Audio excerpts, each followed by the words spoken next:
Hello, everyone. Welcome to Riga, a city of just over 500,000 and the capital of Latvia.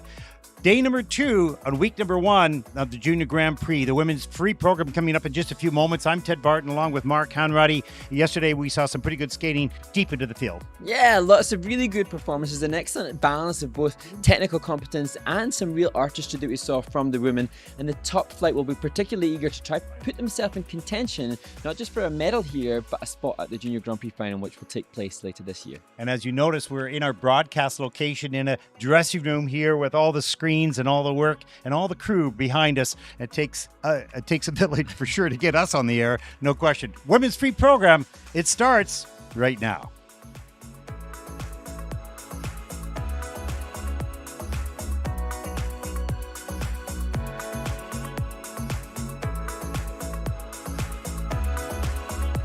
Welcome back, everyone, to Riga. Beautiful day here in Riga, Latvia, as we fly over the Volvo Sports Center, the host of not only this Junior Grand Prix, but many, many before. We've talked about this, Mark. We were here together once, then you came by yourself, and I was here 3 or 4 times before, many years ago. So yeah, and the organizers here, as we have said already, they're so competent, and I think that they seem to really know how to facilitate the events in an incredibly professional way. Yeah, no question. Now it's the women's free program. That was pretty exciting in the pairs. That was terrific, and the dance was a lot of fun as well. Finished day number 2 with the women's free program. There are 32 entries. So it's a bit of a long event. It's going to be a long one, although in the past we've been known to have, I think the greatest number of entries that I remember commentating on in the Junior Grand Prix was 51. I think I did 50, but I don't know 51. Wow, you might have beaten me there. No, but I must have done it with you. I thought it was Gdansk. Oh, could have been. As we take a look at the officials for this event, and we thank the officials for all the time that they give up in their lives to support this sport. Of course, it's not easy to become an international judge as we look at the technical panel as well. All the years of gaining experience of examinations. When you get to this level, the international becomes really stressful. So we thank them for taking time away from their families and their work and even their holidays to come here to support the event.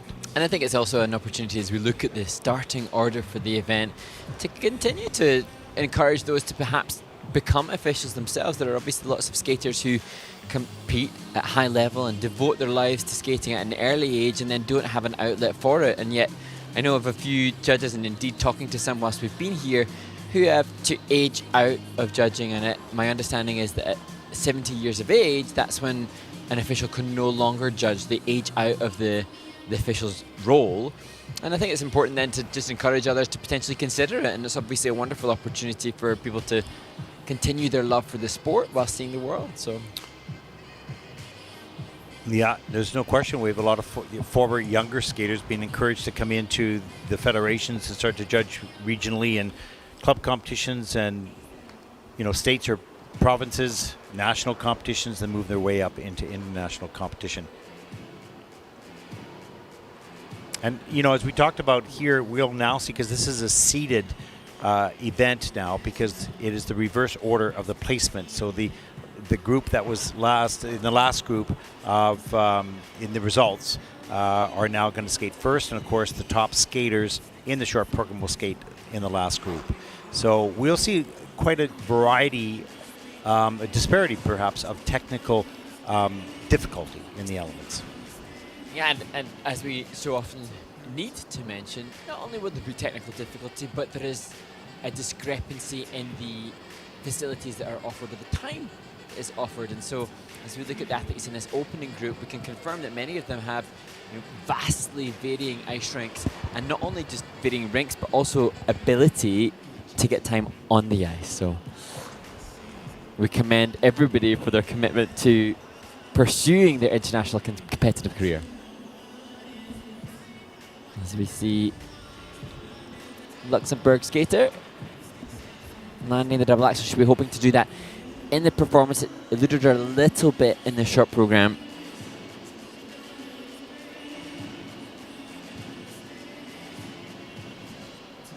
Just opportunity again to remind the viewers that we would love to hear from you. We'd love to hear who you're supporting. It was interesting yesterday, Ted, that upon conclusion of the men's short program, we saw some of the skaters that had just finished the event. And after they'd come off the ice, Jacob Sanchez from the United States of America was on the phone, I think, to Grayson Long, and it was just great to see. Oh, that was a nasty one. Great to see and confirm that, you know, the different male skaters from different nations, they've cultivated friendships that now transcend, you know, different competitions, and I think that's wonderful. There's a great group of friendships across the globe in the juniors, and they keep that friendship up, and then they end up competing against each other, perhaps in seniors, which is a lot of fun. And so it's so great to see. And Jacob Sanchez, you know, he's such an outstanding young man, great skater.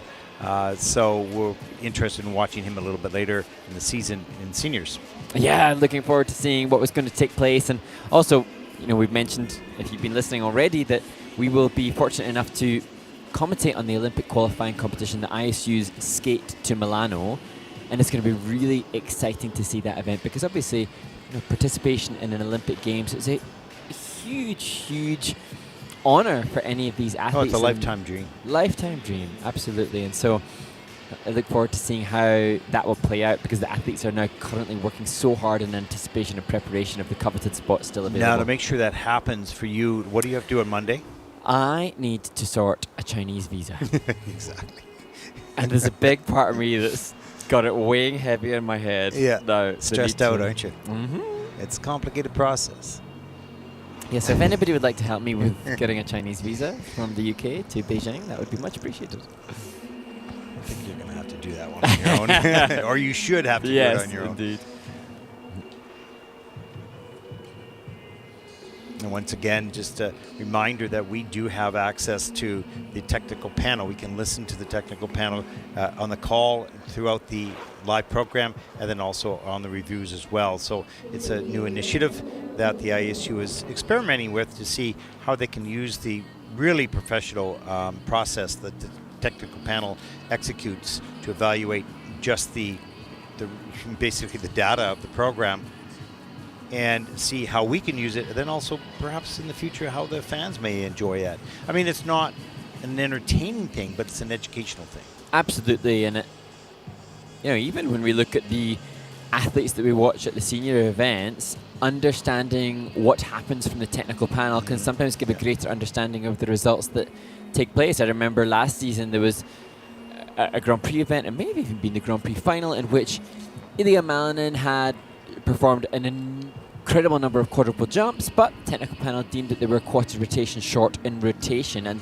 thus there was an impact on his grade of execution. And so to the untrained eye, there was a lack of awareness as to why the result was the way it was. But the Grand Prix final. Grand Prix final. Because I remember that distinctly, and I think so do you. And he did so many quads, right? But they were a little under-rotated. How much exactly? That's why we need AI.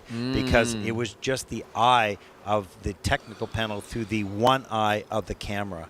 And was it consistent? Was it exact? No, it was consistent, but it wasn't perhaps exact, because we don't really know that. It needs to be measured by AI. And that will be coming, I'm sure, after the Olympics at some point. Our first skater represents Argentina, Lola Ocampo, 17 years old. This is her first Junior Grand Prix competition. And Lola will skate to the Shirley Bassey track. Get the party started.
Argentina's Lola Ocampo starts the women's free skate with the track fittingly get the party started in this.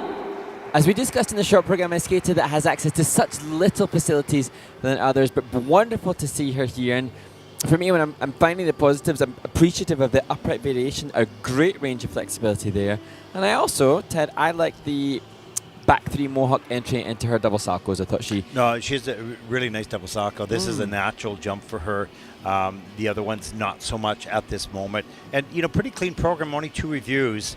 More simple, of course, than the other skaters. But a good job. Now, there's the double loop, breaking at the waist and, stopping. That's a downgrade, if you will, that double salca into the single toe loop. That was really nicely done. Back camel. Good leg position, turned out toe. This is the range of movement that you see. Just not sure whether or not she's establishing the positions for sufficient 2 rotations to get the level features. And she'll get that feedback from the PDF that the technical panel offer here. Sit side variation and then a sit behind and then going for a difficult exit with this knee slide. Yeah, and you can clearly see how they built this program and built this skater with limited time, obviously on the ice. But she's got pretty good technique on that double salco, and I assume that she's got that double loop too. She just had a put it mistake in. here. Yeah, exactly. And some pretty good spins. Big smile on her face, loving this experience. Yeah. And I'm sure she's waving to skaters back home that are watching here on the live stream. Mom and Dad perhaps there. I'm not sure if they're here or down back home. And as I said yesterday, so great to see that flag has made it into the suitcase and that's been taken ringside here. Yeah, exactly. And hopefully she goes back home and inspires some of the other younger skaters to work hard and fall in love with the sport.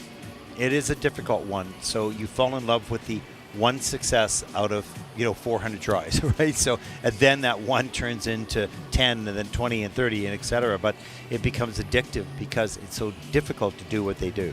And now I hope for Lola that she'll be able to just make some notes from this event. Take a journal out, make as many notes as you can, assess the lessons that you learned from the practices here to take back. Exactly. 34.61 for Lola. She is the first skater out in this competition. Nice job.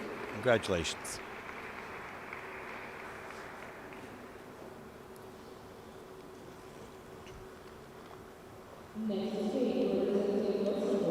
Our next competitor represents Luxembourg, 14-year-old Caroline Toft. She's new to the Junior Grand Prix Series. This is her first international competition. Caroline is the 3 times advanced novice national champion from Luxembourg, and she skates to Incantation from Cirque du Soleil.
Katrine Toft, representing Luxembourg, completes the free skate, and she showcased solid double axels to open the program, but you could just see the fatigue at the end, just indication of the burning in her thighs, just clutching her right thigh there. That's totally understandable. The physical demands of this are intense.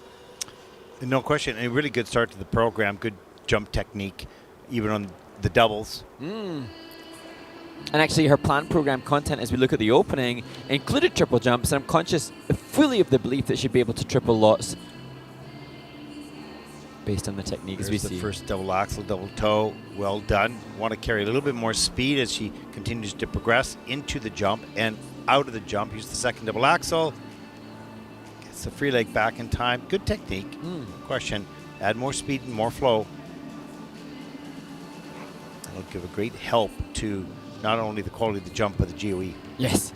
And I think as we look back now, the spins as well from Caroline, I think, if we were to say anything, the coaches have said everything. That Caroline will know herself what's necessary, but perhaps this experience, just like I said with the previous skater, offers them chance to make some new goals and to make some new assessments, because the inspiration that you feel here as we see the flying sit spin is fresh and it's burning bright in the skater's mind.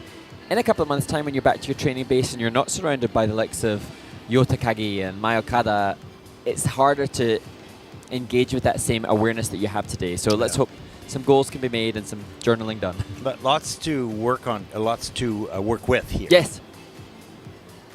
You can see the enjoyment in that smile and now the wonderment, okay, what's that number going to be? Not that it's critical for a placement perspective, but it is, well, I skated pretty well here, so what number is attached to the level that I'm at? So I can understand what number I need to improve. And then also, taking ownership over it. So the components are currently in the mid-3s range out of 10, making some little alignments with, well, who's getting 5s? How am I going to get 5s? Yeah. Let's do the work and make it happen. Free program score is 54.24. That is first. Second skater out for Caroline. And total competition score of 80.26 as she'll take over first place, at least for the moment.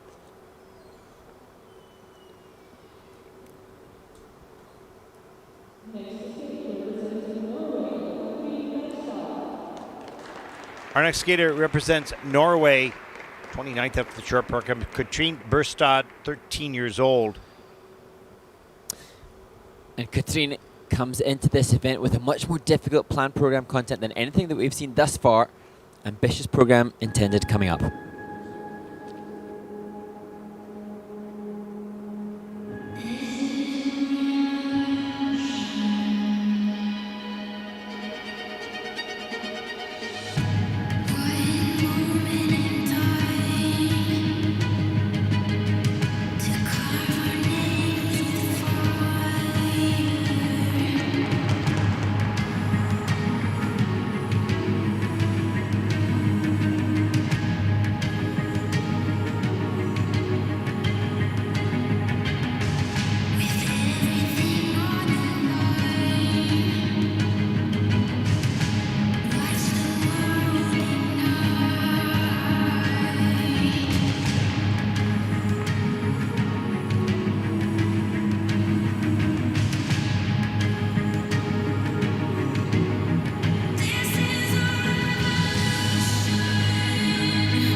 Well, pretty solid technical work. Yes, complete redemption, I feel, for Katrine Berstad from Norway. Yesterday, she really struggled, missed a rotation on the triple salto and the triple loop, popped the double axel, and yet today, 3 pretty solid triples, and not she's got lactic acid build-up there, I think, in her legs as well, but not just...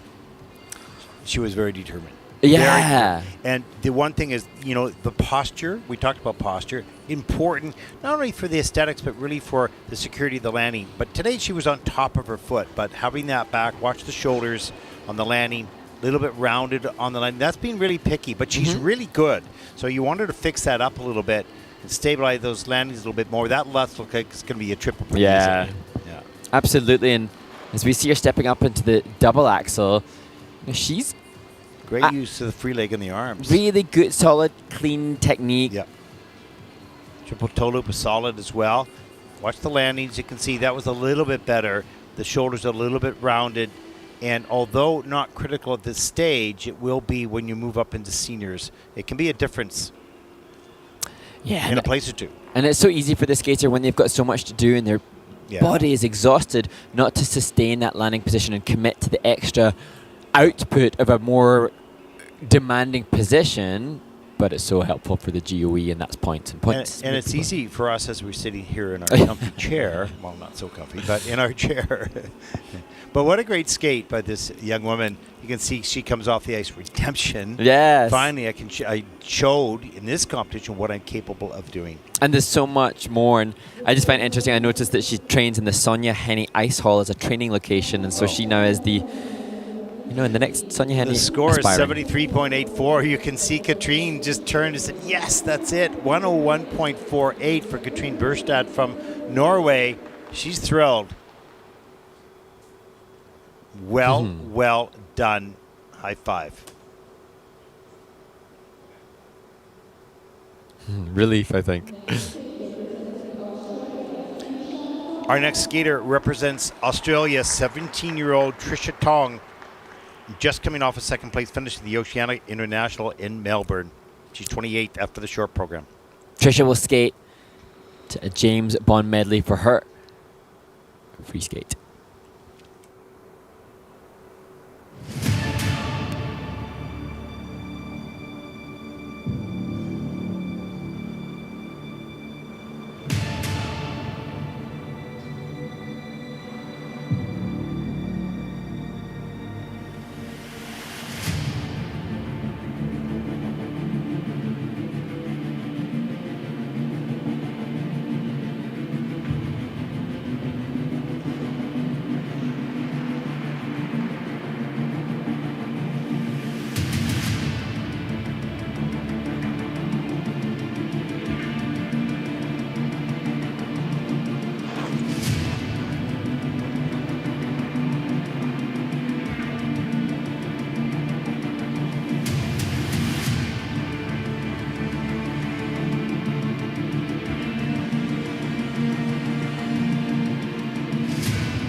Australia's Trisha Tong competes in what is her first Junior Grand Prix assignment. She has competed at various different international events, but this, the first on the Junior Grand Prix stage, and consequently a huge learning opportunity for this athlete. Yeah, and a similar situation is to Katrine Berstad, where she has good basic technique, doing the doubles nicely, right, and have some nice parts of the program, especially that opening part with the arms moving to the music. Here's the double axel early on in the program, down low in the knee, over-rotated actually with the upper body and had to take the fall, the double loop. Pretty good stretch, not too bad postures, pretty good. There's the double flip, double toe. Good drawback here on the flip. Yeah. And looks balanced nice and straight in the air. So when she touches down on the ice, the hip, knee, and ankle can absorb that coming out of there. There's the combination. A little nice double lutz of the hands above the head near the end, right at the end of the program, in fact.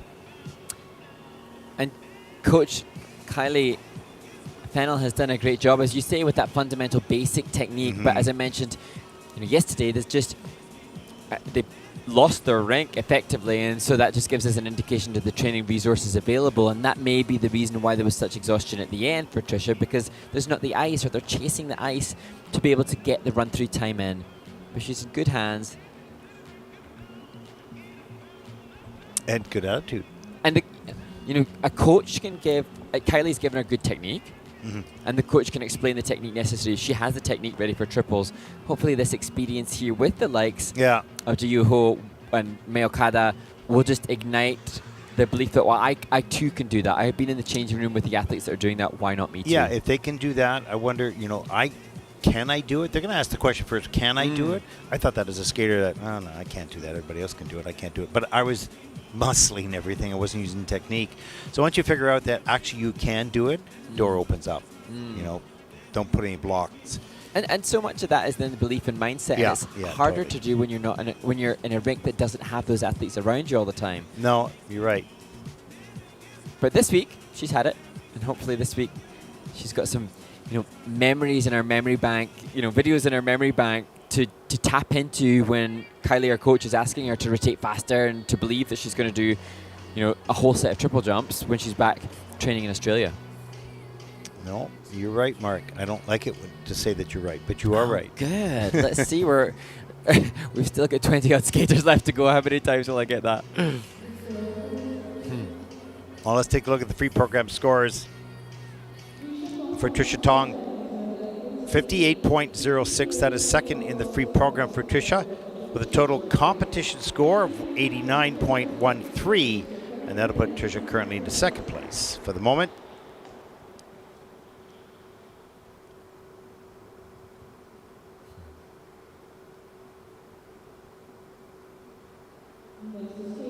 Our next skater represents Iceland, Saedis Heba Goodman's daughter, 16 years old, Iceland's junior champion.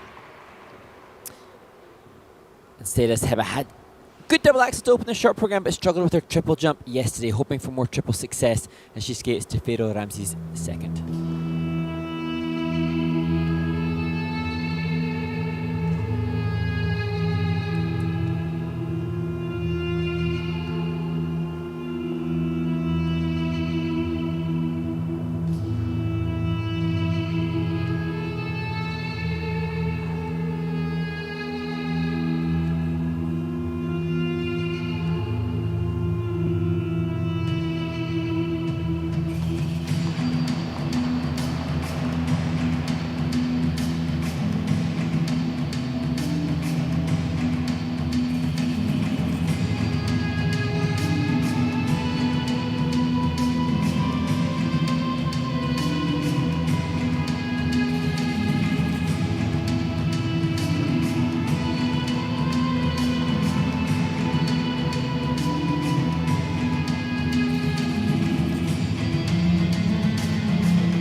A little early in the music, but difficult and complex finish position for Saedis Heba Gudmundsdottir, representing Iceland. And this another skater that's here for growth and opportunity. She competed on the Junior Grand Prix last year a couple of times. And now here this, hopefully just igniting that fuel to achieve that greater technical element score. Saedis Heba, I'm sure, will be focused on trying to achieve the Junior World minimum tech score of 72 points. And whilst that will not happen at this event, hopefully she's inspired to keep pushing herself in practice. Nice to see that forward outside loop, change edge, forward inside loop, as we see the double axel, double toe, double loop. And she has a lot of the basic technique and the basic, look at the triple toe loop there. Not too bad, under rotated, downgraded actually, but the mechanics of the takeoff are good. Not quick enough in the air, not maybe tight enough on the air. Double axel's fine. And yesterday for Saedis, as we see, nice edge of takeoff, and I think I remember that transition out of the double loops from last season's choreography for our really cool transitional content.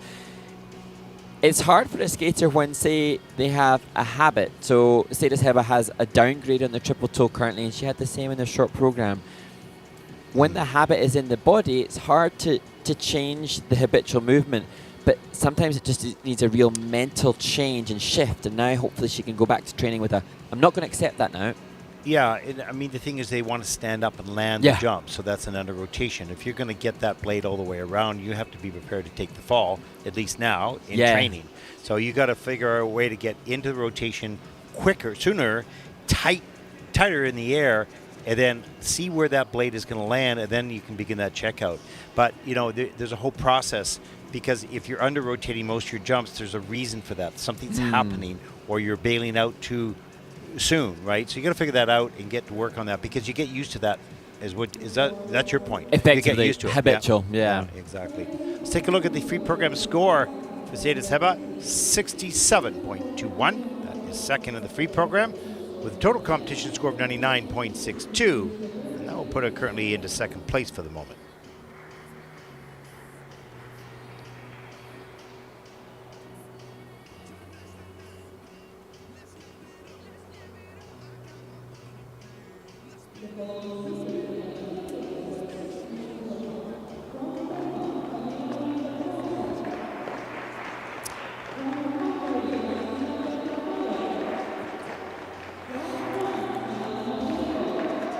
And so there are the standings after the first group in the junior women's free skate. Katrine Berstad leads the field as we hear the next group of 5 women introduced to the arena in the Volvo Sports Centre, with Camilla Poulsen opening proceedings and Aleksandra Janikowska from Poland being the final competitor in this group before the ice resurface. And we would love to hear from you. For those that are watching, we're sure that there are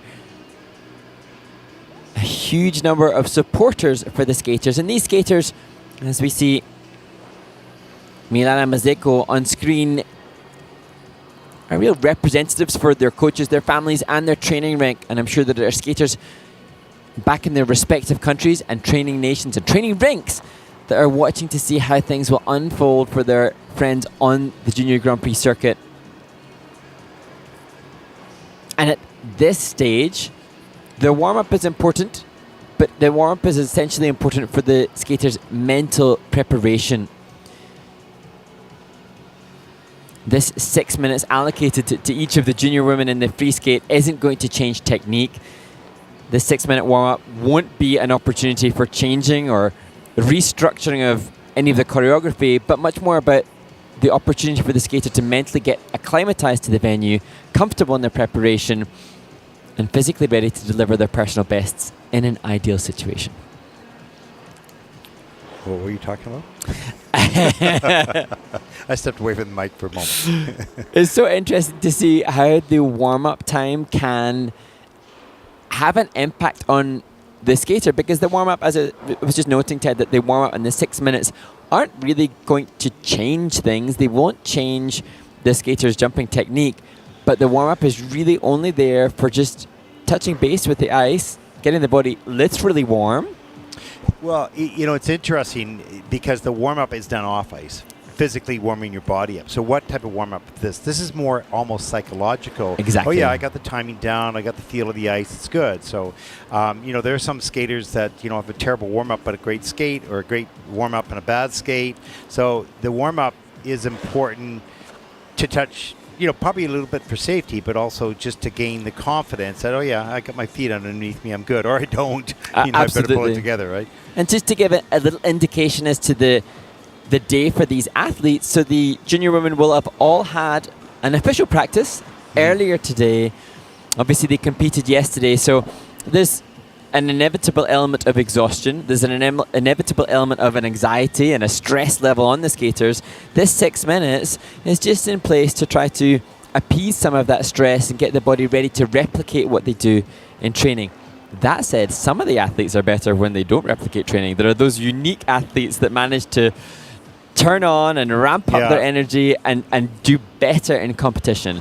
But in the end of the day, you've got to do the work in training, that's for sure, and transfer it into the competitive ice surface. Now, let's talk a little bit about what a coach has to do when a skater's had a bad practice or a bad warm-up, but they got to skate second, third, fourth, or whatever. So if you see your athlete, because you read them well, starting to lose the confidence and it's all going downhill, what can you do? You're only armed with words. And this is where the role of the coach needs to be really respected, because now the coach for many of these athletes, especially at this developmental stage, has been about offering a technique and how to ice skate. Yeah. Now, at an event, there's a huge expense to sometimes the skater, the federation, or the athlete.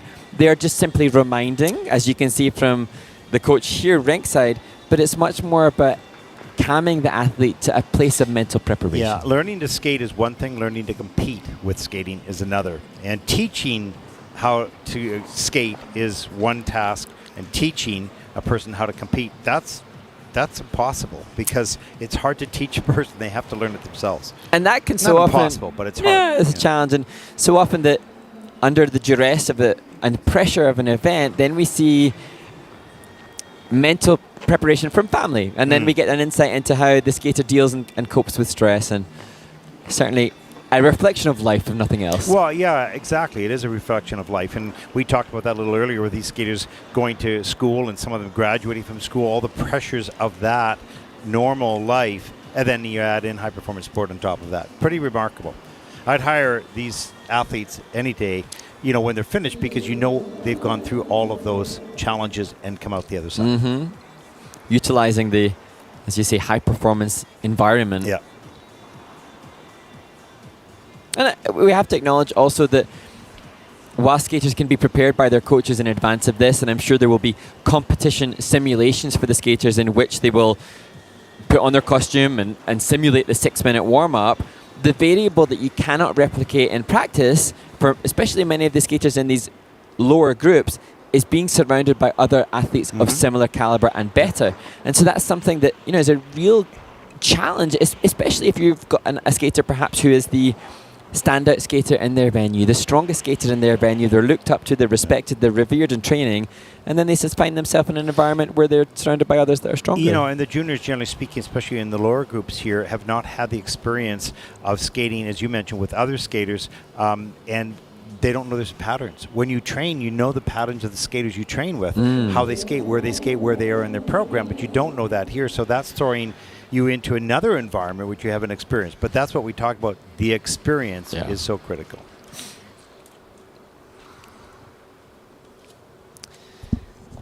So 4 of the skaters clear the ice as the final words of wisdom delivered from coach to skater, and you can see that passionate intensity, the coach wanting to do all she possibly can to support this athlete as Camilla Poulsen takes to the ice.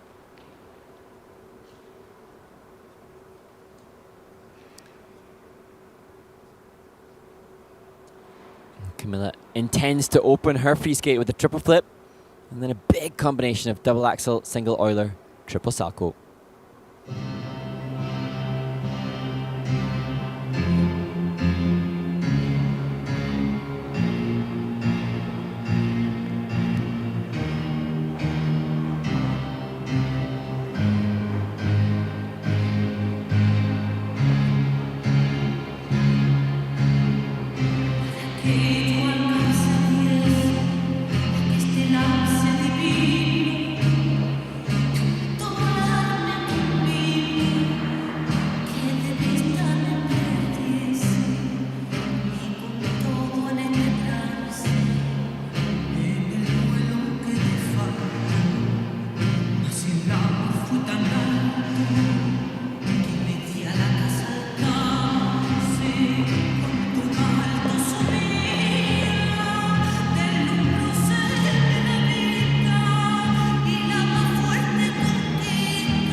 Denmark's Camilla Poulsen completes a very challenging free skate. And as we mentioned in this short program, Camilla was focused on her graduation of high school earlier this summer, which has detracted from her ability to train for this event.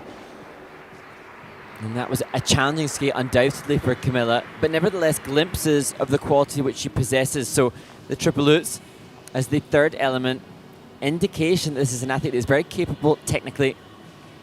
But of course, as she shrugs her shoulders, leaving the ice, she's mindful that the score that has to be given to her based on what was delivered is no reflection of the athlete that she is. And here we see the latter stages where Camilla was mindfully just doing the planned program content nowhere near what she's capable of. Here, just a single axel. But potentially just the need to compete to motivate her return to competition and offer a starting block from which the rest of the season can build from. As we look at the choreo sequence, 2 visible skating movements required to define that.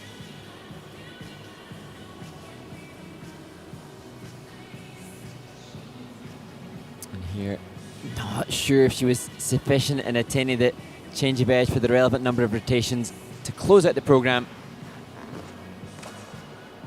But as we've discussed during warm-up, the importance of the coach now takes on a different role entirely, whereby the coach has to be a place of support, empathy, and consolement, really. And that very evident in the kiss and cry now.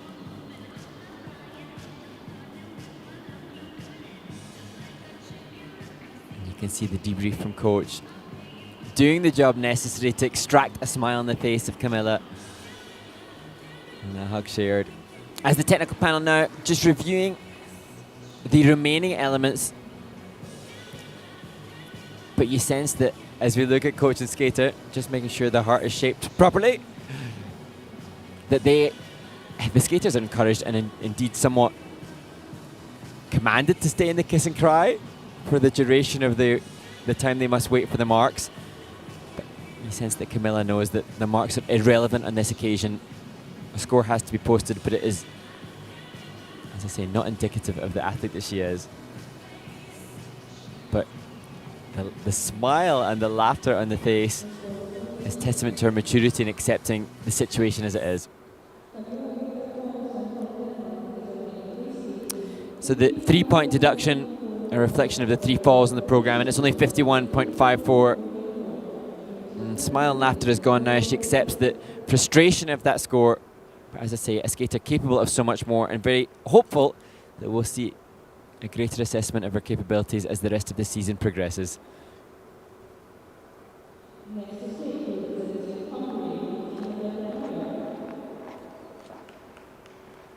And now, the 16-year-old, born in Budapest, Martina Petra-Mayor, 25th after this short program. Yesterday, Martina skated to music by Madonna, and now a stark contrast as she performs her free skate to the home of Dark Butterflies.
Solid level 4 layback spin and delicate arm movement to conclude the free skate for Martina Petra Mayor from Hungary. And this, a great example of a skater still under development and construction, but more successful than was yesterday in the short program. She had mistakes on the 2 triple jumps yesterday, attempted 5 triples in the free skate, and currently they are being assessed by the technical panel as to the rotation. And hopefully we'll get the chance to look back at her own assessment as we see Martina just looking down at the ice following the landings of each of the triple jumps.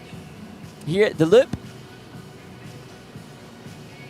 And so this was deemed under-rotated in the short program and just a quarter rotation short today, so slight progress. And there the triple salchow and double axel sequence, and that hand down forcing a negative grade of execution from the judges. Here, look at the landing here. You can see the eyes of Martina just checking the ice for the tracing. She will be so mindful of the impact of what the input is of the technical panel, and you could just see perhaps there that the blade doesn't land fully rotated, and it's deemed a quarter rotation short again, in cutting that negative grade of execution, which drops the technical element score. Good example though of the change of edge within the camel spin. And the sit side feature. This, the 5th and final triple jump attempted. No question there on that occasion.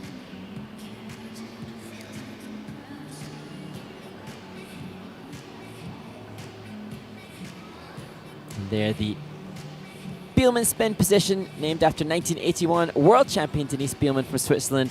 One of the features to make that level 4 and the layback spin. As we see more laughter shared between coach and skater in the kiss and cry. And now Martina will be looking to see if she changes the personal best score for an ISU event of this caliber. 65 is the score that she achieved at the Junior Grand Prix in Budapest 2 seasons ago. 75 on this occasion. And while she may have scored more international events not of this caliber, that will now go down on her ISU biography as a personal best, both in the free skate and overall.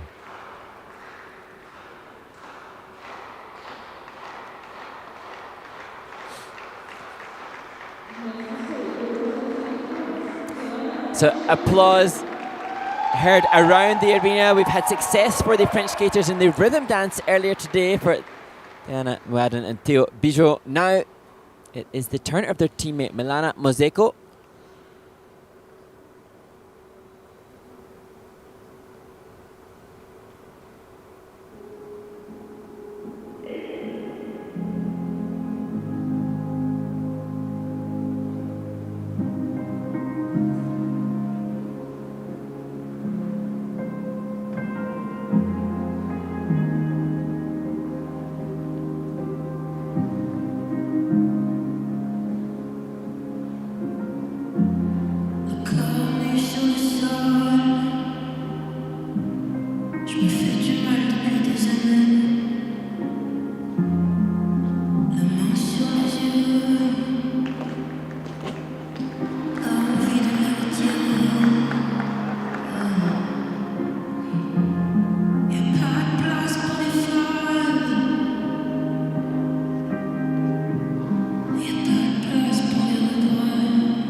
France's Milana Mozeiko completes her free skate, and this seemed like a brilliant example of a person that was frustrated with the short program and channeled that frustration into a controlled aggression through the free skate. She had a mistake on the opening double axel on the short program, which paved the way for a bit of a disaster for a skater capable of so much more. And despite an opening fall on the triple-triple attempt here, that did not prevent her from continuing to try to attack this program. Here we see triple lutz. The challenge now will be the technical panel review of what has taken place here for Milana, because every single one of the jumping passes in the program is under review for rotation. Should that be the case, that the technical panel deem it to be short of rotation, this technical score that started with her in the mid-80s for a total is going to drop significantly. Here we can see some of that rotation done on the ice.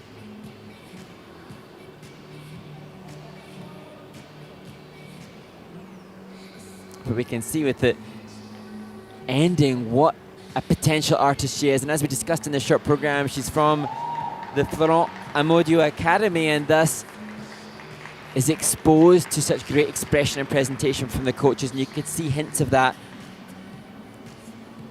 Can't neglect the need to continue pushing the technical element score. And just as a frame of reference for Milana, her total score on the computer appears to have dropped maybe by 15 points just because of the under rotations and downgrades that have been put into the system. And so hopefully the frustration that she used from the short program to deliver the free skate is now going to be again re-harnessed to ensure that when she returns to her training base in Vozheny, that she will ensure that her subsequent PDFs and protocols at competitions for the rest of the season see cleanly landed jumps. And as Ted was mentioning earlier, the desire for the skaters to stay on their feet is understandable entirely, but sometimes that desire to stay upright just has a little bit of hesitation, which prevents the jumps being fully rotated upon landing.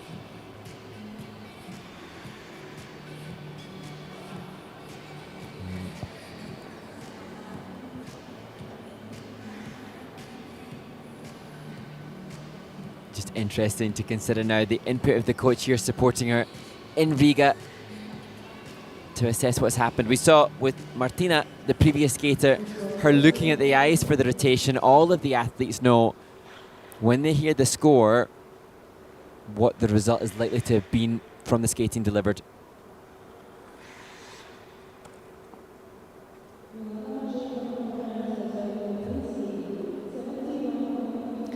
So it's 71.58 points for Milana, third in the free skate, and she drops down just one place behind the Hungarian skater who continues to lead.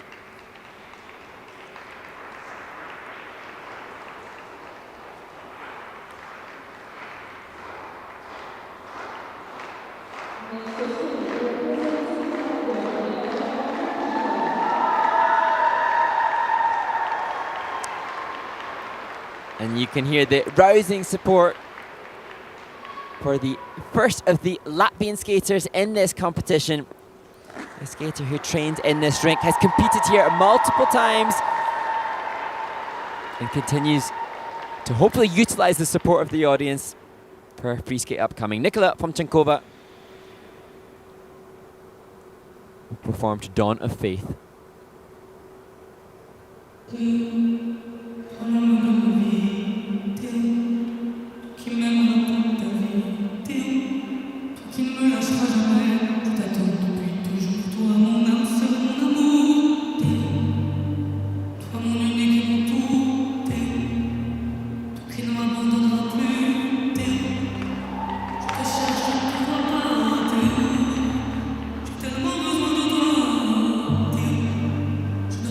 Pas sans toi,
Nikola Fomchenkova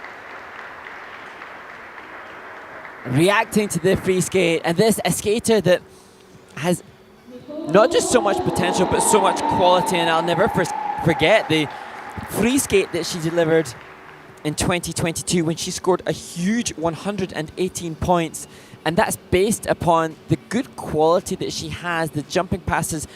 I dare say that Nikola rarely, if ever, will under-rotate. She's always so quality in the jumping landings when they're fully rotated.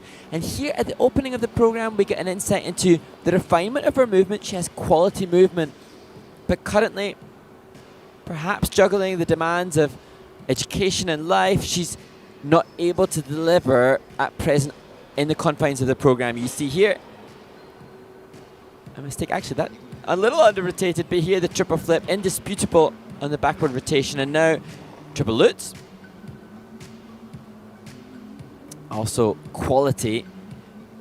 But here we get the chance to see the potential presentation that Nikola has. She has the potential to deliver good artistry. We see that in the Ina Bauer here. But understandably has to check out a little of that when she has to consider the jumping passes that she knows are heavily valued. And hopefully, over the coming season, she'll be able to deliver the relevant amount of training time to redeem the consistency that she had 3 years ago to secure the kind of score that was really quite sensational. But certainly the work is already done in regards to a jump quality and a good style, just perhaps fitness training and mental support to have the self-belief necessary that her talent so justifies.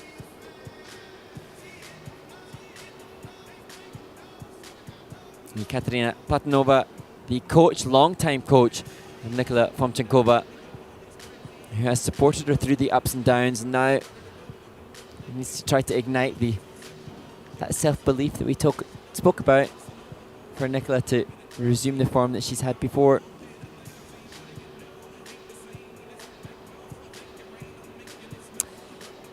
But as was the case in the short program, coach colour coordinating with student.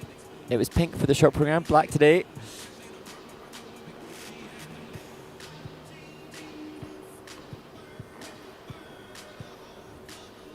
And now Katrina just has to dig deep to continue finding new ways in which to inspire a 17-year-old that will understandably be disappointed as she looks up to those that have come to support her in the audience here in Riga, her home city.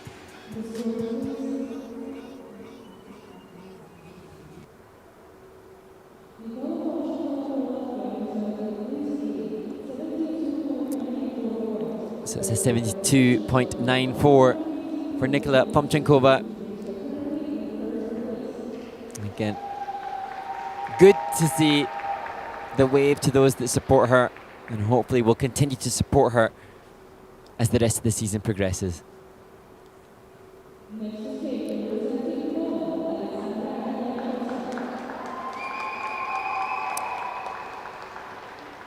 So from the skater who was 16th at this event last year to a skater who was 20th 12 months ago, Aleksandra Janikowska representing Poland.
Poland's Aleksandra Janikowska has to dig so deep. So unfortunate that at the opening of the program she had that catch of the heel in her blade and a tumble into the barrier, and to then have 3 minutes more of 7 jumping passes and 11 elements to wade through, having had a mistake like that.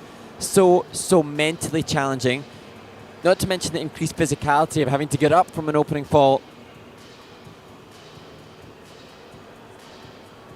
And here we get a chance to gauge a reference for the skating skills of the athletes. So the judges are trying to assess the input of the component score that they have for skating skills fairly early on in the program. And they'll be looking to see how much flow and glide. Unfortunate here, she just catches her heel, and that's got to have hurt her back as she struggles to get up, but then straight back up and into a fully rotated triple flip, single Euler, double Salchow. So admirable to have been able to deliver that. And then great left back outside edge, necessary for triple Lutz.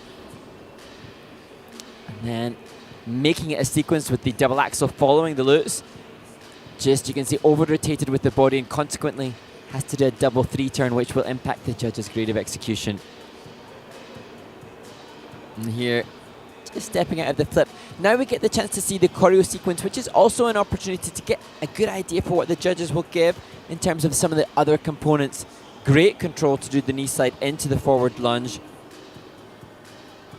And as we look back at this for Aleksandra, we get the opportunity to see just where she needs to expand the positioning of her body, opening up the shoulder blades to create a better aesthetic and deepening her knee bend and ankle bend to ensure that the blade glides and runs more. Currently her skating skills are in the system in the mid-4 range. And as we progress through the competition, Aleksandra can hopefully be inspired by the likes of Mayokada, who covers the ice with more speed and more expansive body shape. So it's 67.47, 5th on the free skate, but such is the proximity of scores overall, Aleksandra moves into 2nd place.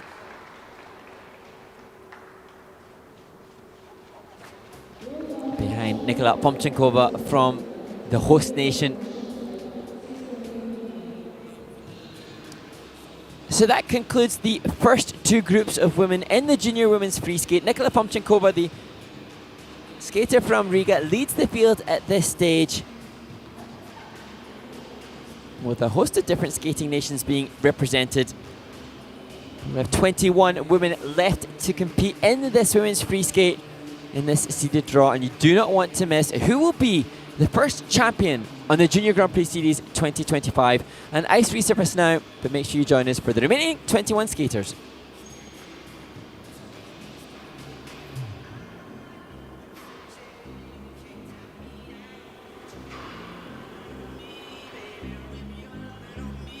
I'm vanilla, baby. I'll choke you, but I ain't no killer, baby. She 28, telling me I'm still a baby. I get love in Detroit like Skillet, baby. And the thing about your boy is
Welcome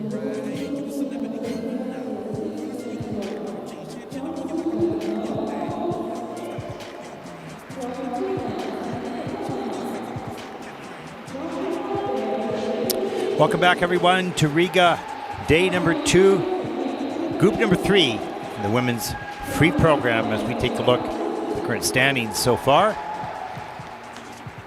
I'm Ted Bart along with Mark Hanratty. This is hour number, what is it? 7? No, I guess 7. And a number more to come. Yes, indeed. You got your mic turned on? I can't even hear you. Okay, there you go. I got you.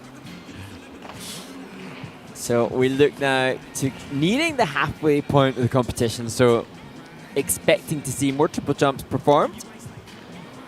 And hopefully more skaters achieving close to personal best.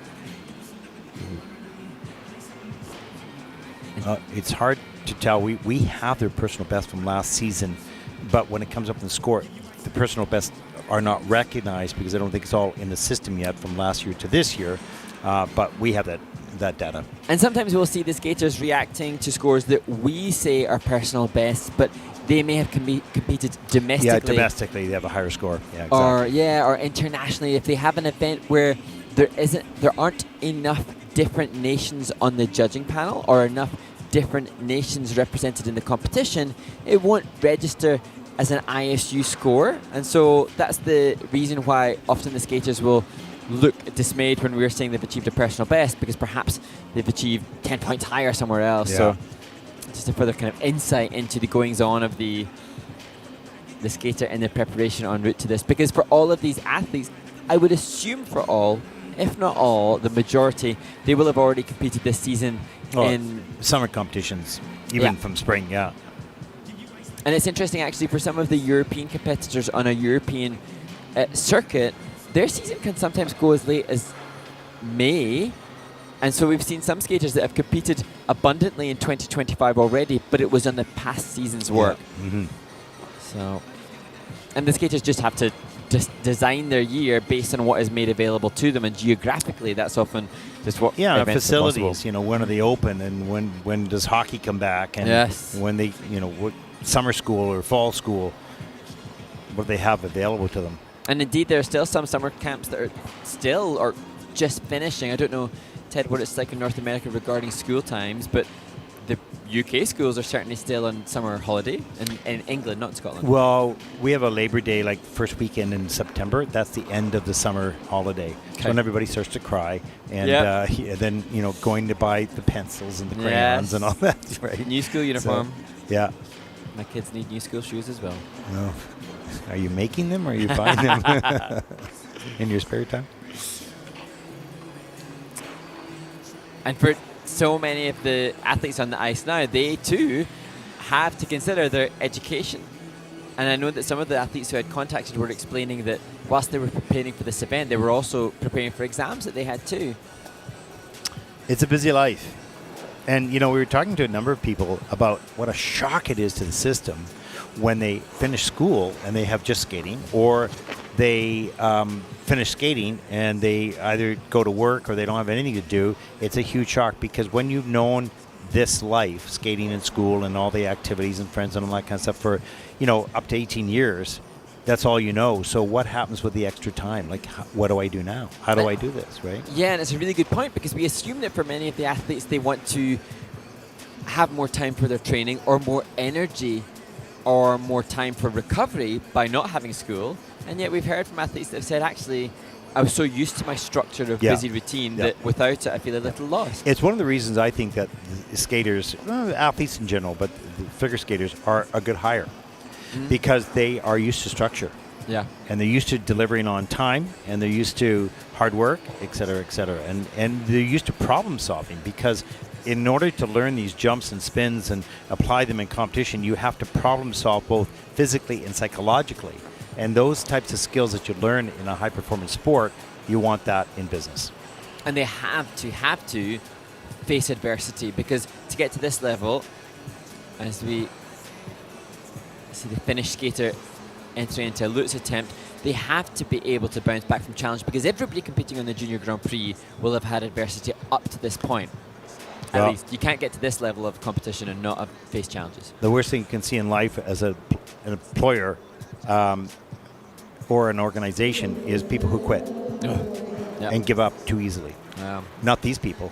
They fall 1,000 times. They get up all the time, right? So, and I suppose it's important to note for the skaters now, because this seems like the be-all and end-all of their existence currently. They've been consumed with preparation, and the Junior Grand Prix is a big deal.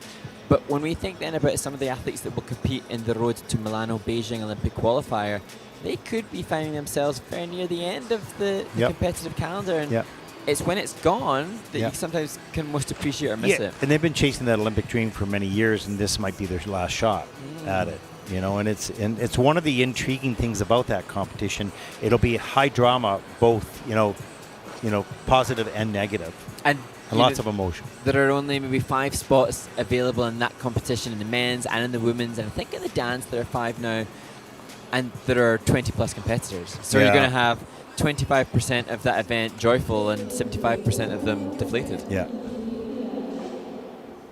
Whereas these guys don't have that level of pressure exactly. It might feel like it, but this is all just stepping stones, hopefully on the stage to bigger things. Our first skater represents Sweden, Nora Coppens. And Nora hoping to deliver an even stronger performance than that of the short program yesterday.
Well, good performance for Nora. Really very good basic jump technique. Tight in the air, balance on the takeoff and on the landing. And I actually think that it was almost as she relaxed later in the program that we were able to see the quality that she has. She's shaking her head, but the triple salto later on, indication of the quality that you said, Ted. And this skater's got another busy workload. She also does advanced novice pairs with her brother Bo. Wow. And another confirmation of the family affair, because it is her mom, Monique van der Velden, who was a professional skater. And it's her coach. She did a great job of problem solving after that loop, coming back down the ice. And there is the triple flip. It landed on the quarter. Sorry, carry on. You start. No. It's just, so many of these athletes have the family behind them. And interestingly, Nora's mother, who's her coach, Monique van der Velden, was actually a professional skater on Dancing on Ice, I think in Belgium. And that's where she met Nora's husband, who was a TV host and a celebrity on the show. And they were partners together. And now we see Nora, the result of that partnership. Wow. So that's a great story. So I'm sure Nora's father has a little insight into the ice skating world and the ice skating community, and he's full of respect and admiration as to the difficulties of what his daughter is undertaking, and son indeed, when they compete in the advanced novice pairs. Yeah. And that, and a little feature there, the hop changeover, and we were just discussing with some of the technical panel members about the need to demand a little bit more physicality for that feature to be called. Yeah, not a hop over. It should be more of a jump over, so you have to use more power out of your skating leg. And actually, Nora's managed to get a level 4 for that change foot combination spin, so it was deemed sufficiently energetic as they shape parts.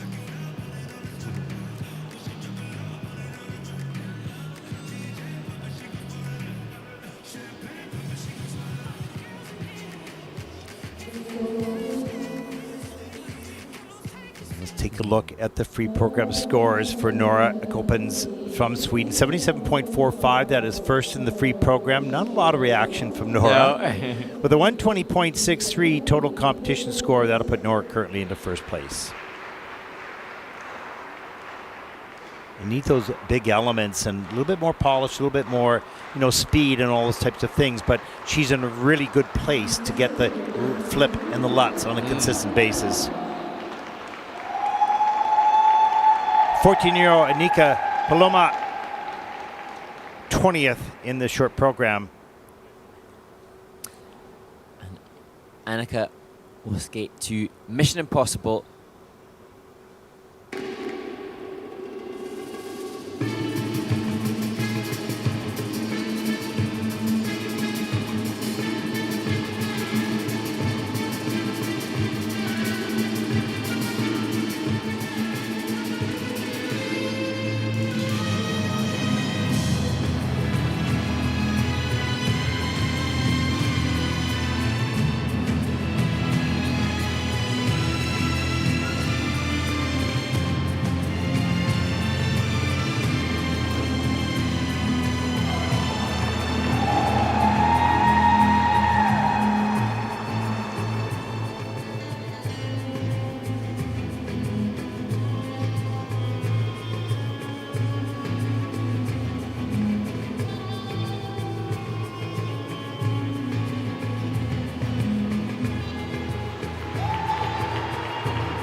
Wow, lots of energy. Yes.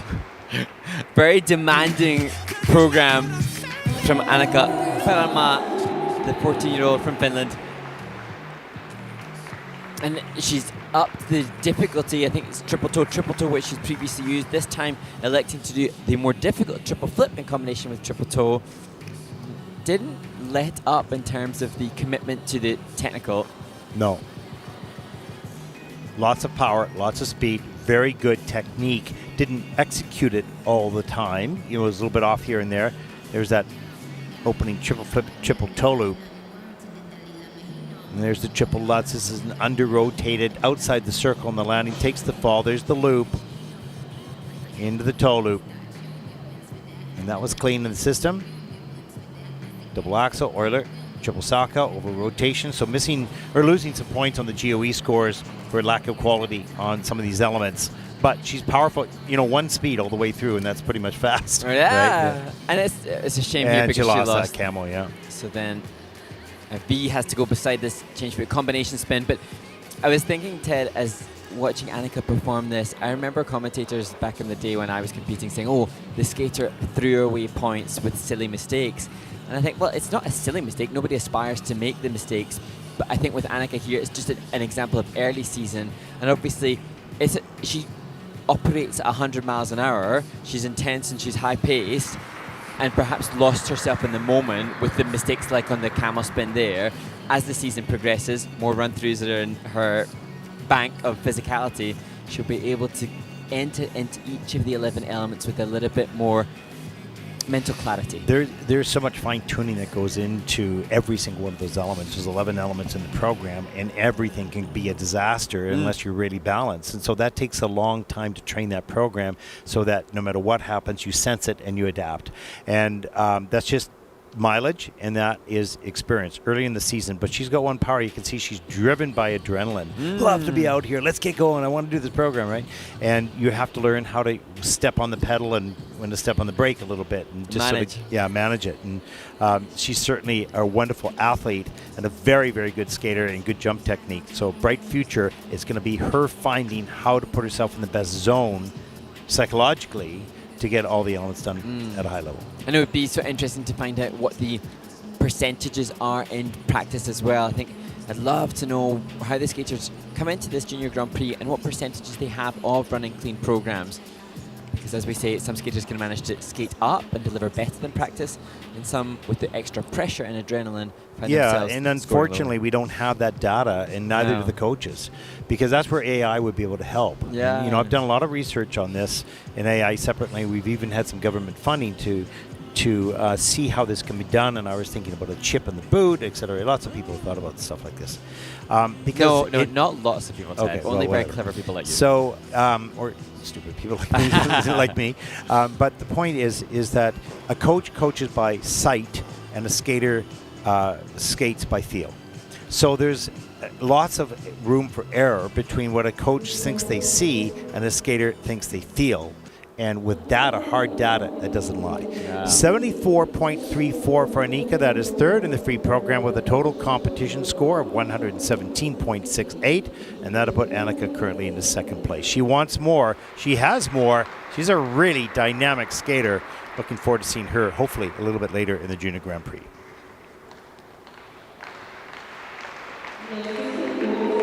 Our next competitor represents Latvia. Hometown right here in Riga, Jelizaveta. Derecina, 15 years old, ranked 6th in junior at the Latvian Nationals.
Well, how cool is that?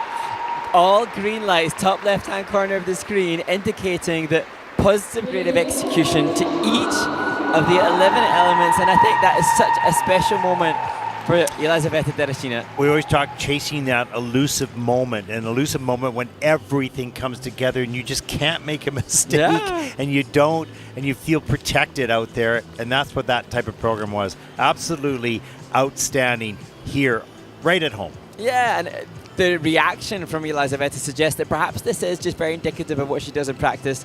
Cool as a cucumber as we see the triple toe, double toe combo. And really good jump technique on the takeoffs, tidy in the air. Let's slow this down. Watch those young skaters, the ankles tight together, stretch pointed toes in the air, make efficient rotation.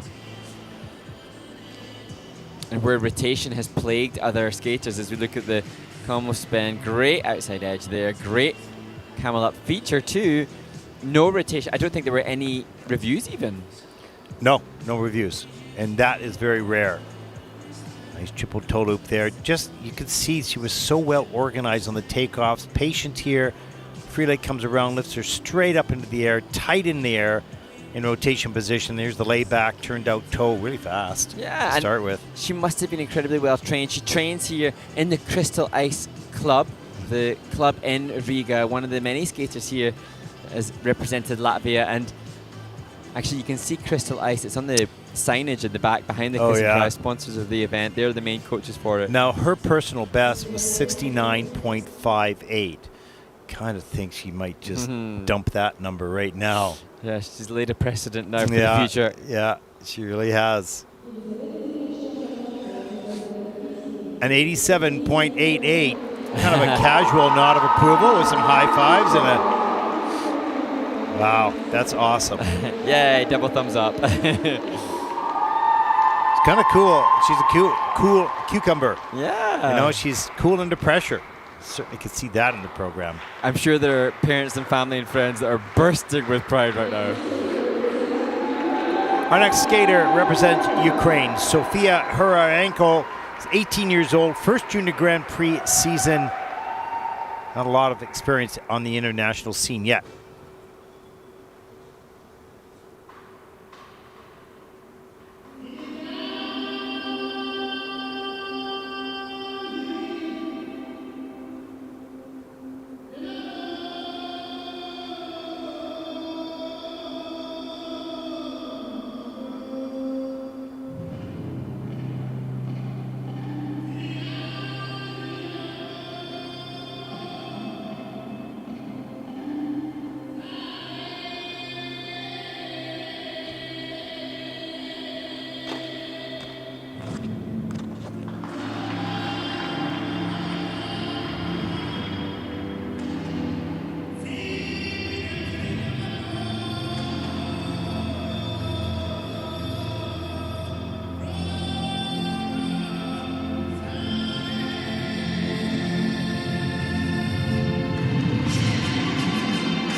Well, there are 11 elements, and there are 7 reviews, so the technical panel is going to be very busy. And it was an interesting call as I was listening to the technical panel during the program, and they called a triple Lutz, and then I heard a repair of a triple flip, right? Or they called triple flip part B, and they said, no, triple Lutz. Yes. That'll be corrected in the data bank in there.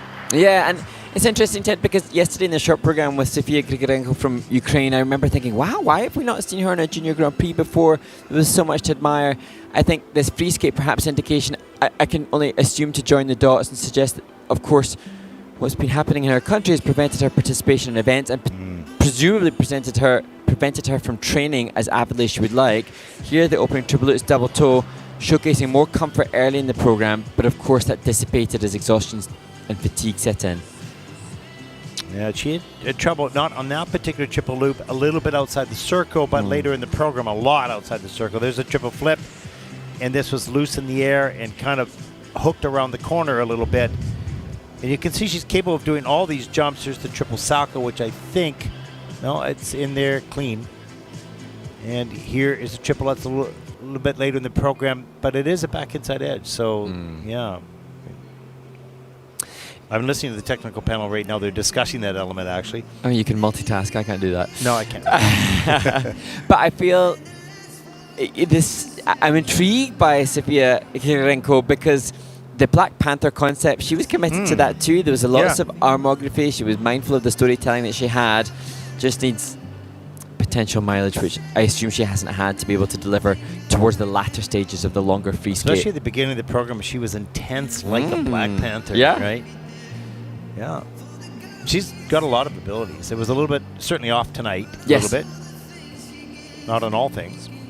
And as you said, the rotational position which she assumes in the triple jumps isn't so streamlined, and so then when fatigue sets in, it's harder to make those landings consistent and stick. But I like her. Yeah. She grabs your attention. She's intense, for sure. Well, the program's intense, let's put it that way. And Sofiia, as an 18-year-old now, she turns 19 next month, so she will be moving into the senior ranks next season. And she's got the jump content. You know, there's a clean triple Lutz in there. She's got the content to be competitive at seniors, and hopefully she'll be able to make that leap up to the senior ranks successfully.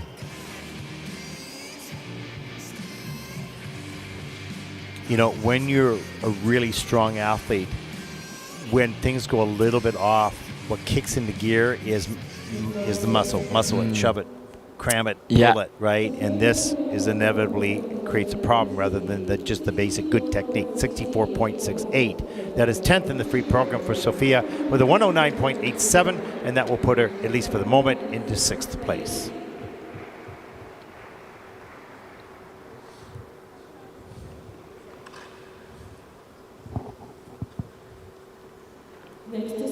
Our final skater in group number 3 represents Latvia, Mirjana Sulcina, 14 years old, ranked 5th in junior at the Latvian Nationals.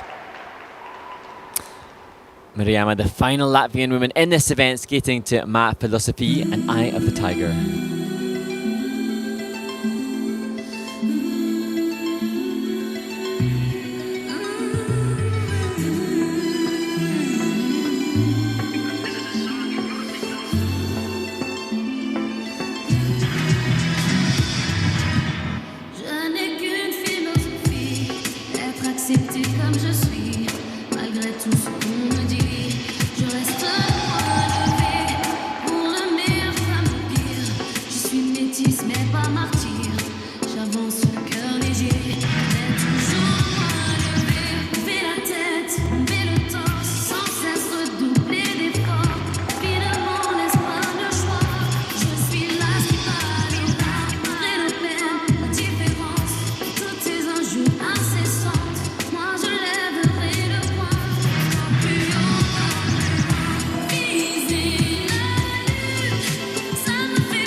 Bien plus d'amour que de misère, bien plus de cœur que de pierre. Je n'ai qu'une philosophie, être accepté comme je suis, avec la force et le sourire. Pas lever de l'avenir, lever la tête, lever le torse, sans cesse redoubler d'efforts. La vie ne m'en laisse pas le choix. Je suis là, c'est pas le vent. Viser la lune, ça me fait pas peur, mais ma l'usure, j'y crois encore et encore. Des sacrifices, s'il le faut, j'en ferai. J'en ai déjà fait, mais toujours le point levé.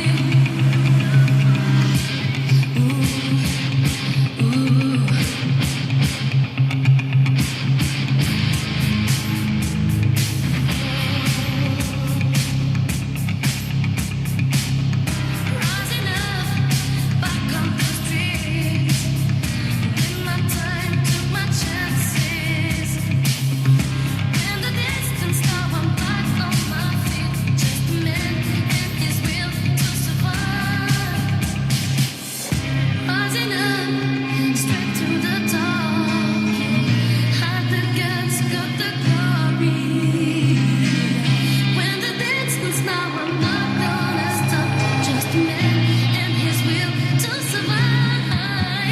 Stay high up, tiger is the name of the fight. Rising up to the challenge of a rival. And the light, no survivor stalks his prey in the night. And he's watching us all, will be eye of the tiger.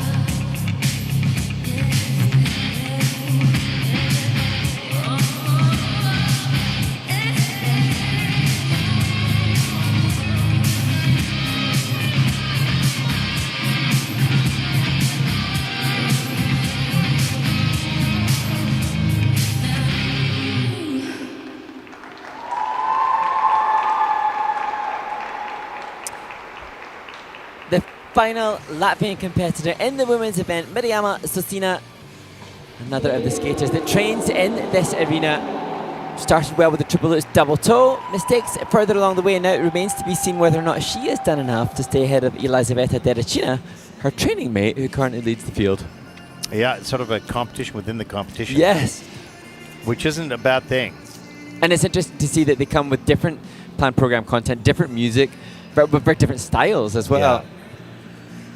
There's an element of sass in that opening position, which I like. Well, she had pretty good jump technique.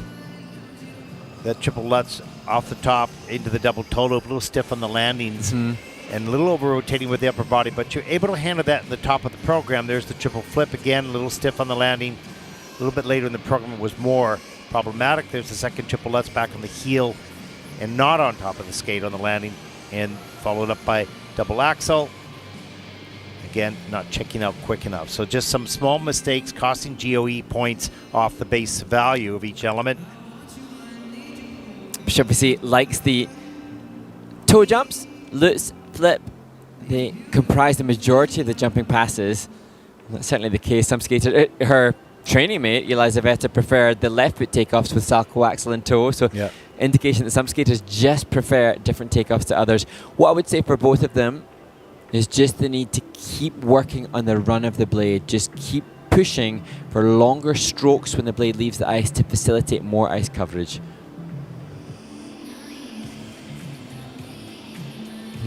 Used a lot of energy in that program.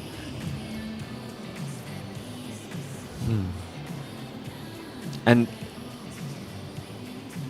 the flower girl that's been delightful throughout the event, probably somebody she knows quite well. Oh, totally. And she's taken her place. You wear your competition dress with pride in the kiss and cry, young lady. She's going, I kind of like this. Yeah. I'm going to be here myself at some point. You know, given what we've seen from Crystal Ice, the club here, I'm pretty sure that it won't be long before we see the flower girl sitting there. It's very smart to have them involved like this because they get inspired watching these good skaters from around the world delivering the stuffies and the kiss and cry, feeling this is kind of cool. I like this, right? And actually, the club here created an opening ceremony with some young skaters as well, and I think she may have been a part of that. Could be. Let's take a look at the scores. 78.28. That is second. in the free program for Mariama Sulsina from Latvia with a 123.81. And that'll put it currently, overall for the moment at least, into second place. Good job. Look at that. Latvia.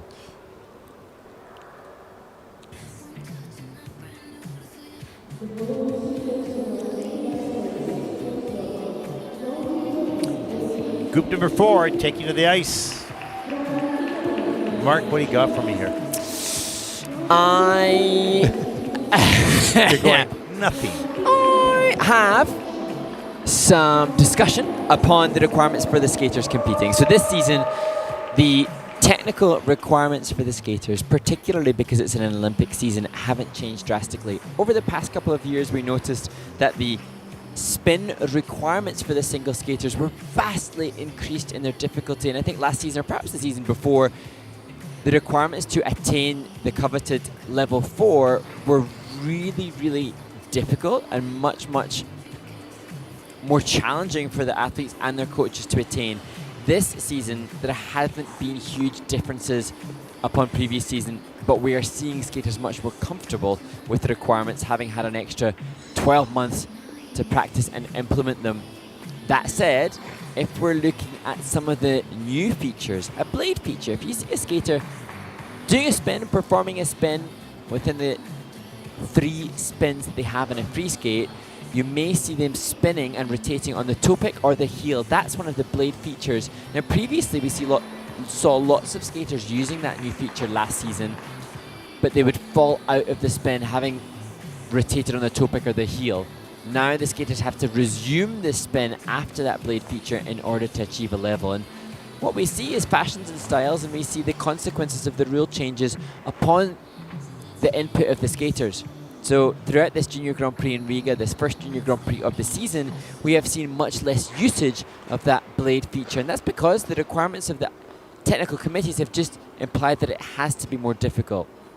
And that is, what we definitely see in the sport. The continuing evolution of the technical requirements indicate that the skaters just get better and better. And actually, as we've seen this group already, in the first 3 groups of the competition, we have seen skaters landing 5 triple jumps, and we've seen skaters attempting 6. If we go back, 3 decades, that kind of content would have been world championship level in the last group. But now we're just in the early stages of a Junior Grand Prix. Take up that, what you will, Mr. Ted Barton. I had to take a quick break, and he's still talking when I came back. That was good. That was amazing. I was ready for your return, though. Yeah. Yeah, the standard has improved so much. It's just remarkable when you think of, the degree of difficulty. You think, just the sport can't get any harder, any more difficult. It can't progress, but it does. Yeah, and, I was listening to this podcast that was referencing the run-through. I was hearing about the assumption from a very esteemed coach, Alexei Mishin, that a quad axel wouldn't be physically possible. And yet, of course, our sport has seen that now change. And as is always the case when somebody makes a big leap forward technically, one athlete then paves the way for many others to change and reframe their perspective. It's like the 4-minute mile, Roger Bannister running a 4-minute mile, and then after a year of him achieving that, 30 other athletes. The interesting thing about our sport is if you take the momentum in which you can gain on an ice surface, and then you take the power in which a body can obtain through off-ice training, and then you take the efficiency of how you wrap that body into the most efficient rotation position, how many rotations are possible?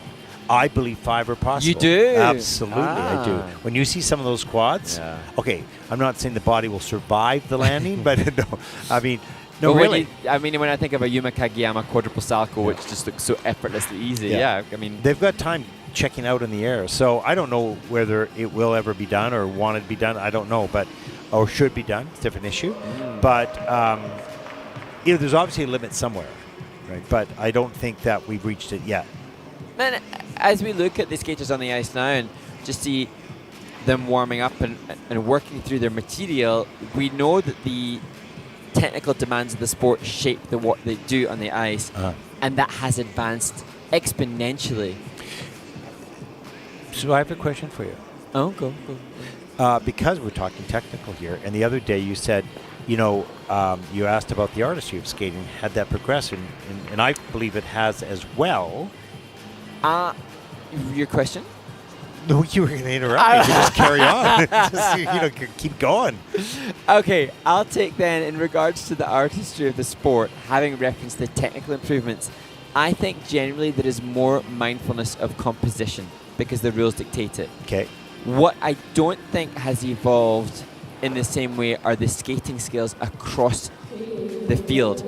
But I think I'm just fresh off of watching something like Janet Lynn recently, who had, to me, skating skills that would still stand up in world-class competition now. However, I've got to remember that if I look at the world leader, Janet Lynn was a world leader in the late 60s. I think her skating skills are probably still world-class-ish now. But then I'm looking at a junior Grand Prix lower level. I think if I was to then make myself aware that Kaori Sakamoto's skating skills are much superior to Janet Lynn from the 60s and 70s. So skating skills generally, I need to look back at a junior Grand Prix from the 60s and 70s, but they didn't even have that then. So No.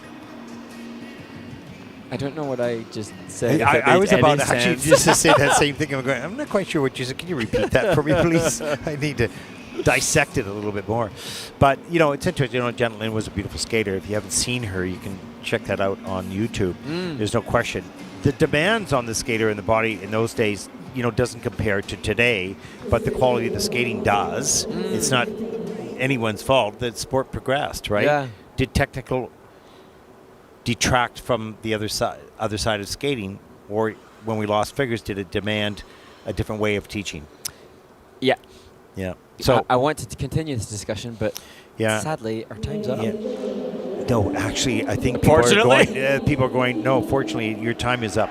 Our next competitor represents Lithuania, Evelina Stavikaita, 16 years old, born in Mississauga in Canada, first junior Grand Prix event.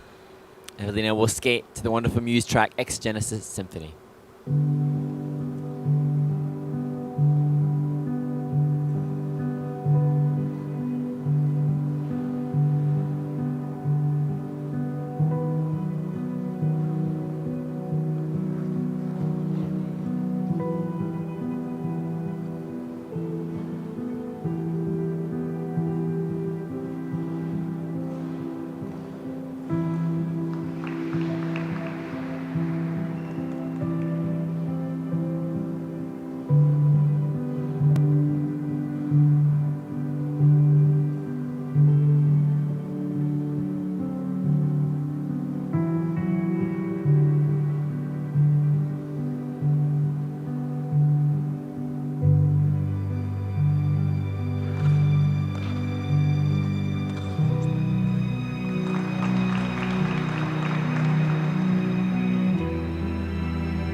Well, that was pretty impressive.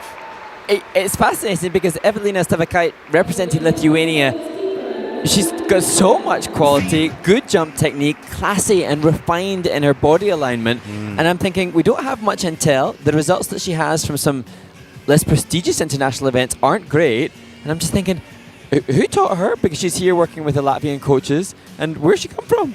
There's so much to be applauded and so many people to congratulate in the product we just saw. Yeah, what a great performance, and perhaps her best ever. You know, you have to think it all came together here as we see the double axel up into the triple toe loop. That was the first messy element. That was the one messy element. Followed up with the triple lutz all the way around. No question on that. Double toe, double loop. And triple loop a little bit later. Now, not a lot of flow on the landing there, but good technique, good timing. There's the triple flip. And gets that done to you. Pretty slow on the landing. So that's one thing that you'll want to work on. There's the second triple lutz later in the program. A good, strong outside edge. Triple salchow here. Nice and tidy and tight in the air. Good extensions on the landings. Yeah, and I mean, we just cut the tail end of that change edge spread eagle. She had transitional content that was quality. And, you know, she had a fantastic drive up into the air in the triple lutzes here. Good spinning too, and the change foot combo spin. And it's just, you know, a lot of work has gone into this. We have no idea what a personal best score is for her because she doesn't have one on our bio sheet. And we don't know where she's been competing. So. I mean, she's done a couple of internationals here in this rank, the Volvo Open and the Agava Open Cup, but she's finished in a fairly languid positions of 7th and 8th in those kind of competitions. And yet what we've just seen, this is going to, you know, easily and comfortably go into the lead. And with the quality she has, suggests she'll move up the rankings. Nice surprise. Yeah. This is one of those 95.92. The coaches look pretty happy, and she's kind of a passive high five there. But 142.05 total competition score. She's in first place.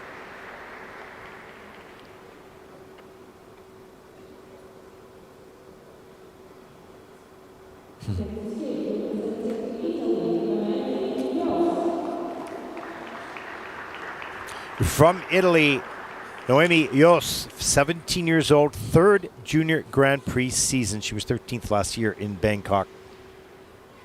Noemi skates to Novo Cinema Paradiso.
That's amazing. That was another great skate. But you have breaking news. Well, that performance now concludes what must have been a very stressful afternoon for the parents of the Eustace sisters. Noemi delivering a great skate here, and her sister Serena has just won the Robin Cousins Cup in Sheffield, an international competition at the senior level. And both sisters, I was just going to suggest perhaps the leader Evelina from Lithuania has given good energy to Noemi, which she has carried through with a clean skate. Perhaps it's the knowledge that her sister has just posted a big score in Great Britain at an international there. But whatever the situation, great day for the sisters. Almost skating at the same time because we just got that final score in. Take a look at some of these elements. Nice and quick in the air, which is great. It's all the way around. And again, like juniors, mostly there's not a lot of speed on the landing yet because they have to work on the quickness in the to get off the ice and then quickness in the air as well. Then once it gets very comfortable and consistent, they'll add a little bit more speed into and out of. There's the triple salchow. You can see the arms are down to the side on the landings. This is normal, but jumping passes, well executed in this. Late triple lutz. Yeah, and actually the better, yes. Yeah, the better one. And as we have referenced throughout the course of this event, sometimes the athletes are so eager to stay upright that they're a little tighter earlier in the program and thus more prone to the under rotations or the cue marks. And interesting that Noemi really delivered on the second lutz, the 8th of the 11 elements, as Linda Van Troyen, her coach, joins her. And her personal best is 92.68. So with a program like that, I think this will be her new personal best. And again, the skaters will be aware of the scores that they can get in domestic events, but to post over 100 at an international like this... Oh, she's just trying to get Linda to make the heart shape. Yes, well done. To post over 100 points is it's a benchmark. It's a pride and an accomplishment from the athlete, and that's going to come from a strong technical element score. The components in the mid-5 range for Noemi, the skating skills, the lowest of the 3 components for this athlete, and that's a reflection of the speed and the power and the flow which you referenced, Ted. That increasing into the 6s and 7s will boost all of the components. Yeah, I'm not sure if you mentioned, but there are 3/4 mark landings on those elements and an edge call as well. So losing a little bit of points there, but nevertheless, should beat her 92.68 personal best. It's a 98.69 new personal best for her. That's first in the free program with a 146.31. And Noemi of Italy takes the lead. As our Italian crew goes nuts here in the production room. And the parents of the youth sisters can breathe a sigh of relief. Yeah. The day's The girls over. did good. Yeah, exactly. Our next skater represents Georgia, Katrine Ayazadze, 18 years old, second junior Grand Prix season. She was 21st last year here in Riga. Coming into the free skate in 14th place, skating to Rain in Your Black Eyes.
Well, dynamism right to the end for Katrine from Georgia, a skater that was obviously well trained in anticipation of this competition because her most successful jumping passes came in the latter two jumping stages. So that real indication of the hard work that's gone in the off season to be able to commit. And the ability to adapt under pressure in a program, figuring it out, getting back on track. Yeah, and we've noticed that as the skaters appear to be more physically prepared as we head through the later stages of the competition, we're seeing that perhaps if they're physically fit and ready to have the tenacity to last the program, they actually benefit from being a little bit more tired rather than being too tired. Fine line. And those were the opening triple flips, and here starting to calm down and take her time on this 3-jump combo, triple loop, double toe and double axel, and then both of the triple toes delivered as the last 2 jumping passes. And here you see the final spin. And I really mindful, both in the short program and here in the free skate, and I think last year when we saw Katrine compete in this event in 2024, the energy and the vivacious commitment to some of the positioning doesn't surprise me when I read the biography of choreographer Vakhtang Murvanitsa. He himself had that same kind of zest for movement. Yeah. And has passed it on to his student as coach joins Katrine in the kiss and cry. And if she can maintain anywhere close to the result she had after the short program, that would be a big leap up in the standings. As I said, 21st last year, coming in 14th this year. What does she need? Although we have seen some pretty strong, solid performances though. Yeah, for sure. And her personal best is 70.47. She'll probably come close to beating that here. Will it be enough to beat some of those other fine performances we've seen a little earlier? Yeah, we've had some really stellar performances already. That's where it really does come down to, is the skater basing the result on themselves, or are they basing it on others? And isn't it nice to see in the middle of the pack? I mean, we've seen this for another group. In the middle of the pack, we've seen some really good skating. All the triple jumps are being done. No triple combinations I seem to remember. Maybe one or two. I remember a double axel triple toe attempt by Eveline. No. And we saw a triple flip, triple toe attempt from Annika Pellonmaa. But not successful. Yeah, but still, the quality of the technique and the skating is improved much deeper now into the event. Actually, I think we referenced this in previous seasons, but I remember when technique could be really sketchy, even at World Senior Championships. Well, you could muscle it. It didn't matter because the quality of what you did didn't matter. Yeah. It was, you landed it. Yeah. Let's take a look at the scores for Katrine. Anxiously waiting for the numbers. Ooh, she's had to wait a while. Yeah.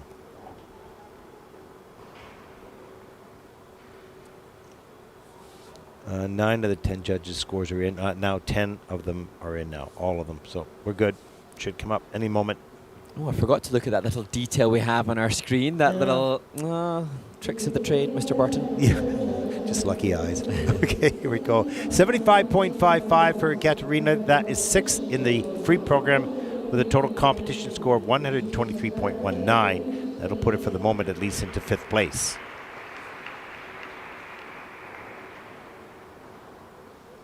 Here's a look at your top 5 of the leaderboard so far in the competition. Our next skater represents Israel, Simona Kachman, 15 years old, Israel's junior silver medalist. And Simona said that since she debuted on the Junior Grand Prix last year, she's had so much new knowledge, experiences, and accomplishments to take her in to the free skate now in 2025.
Simona Kachman representing Israel, struggling through the program there laterally.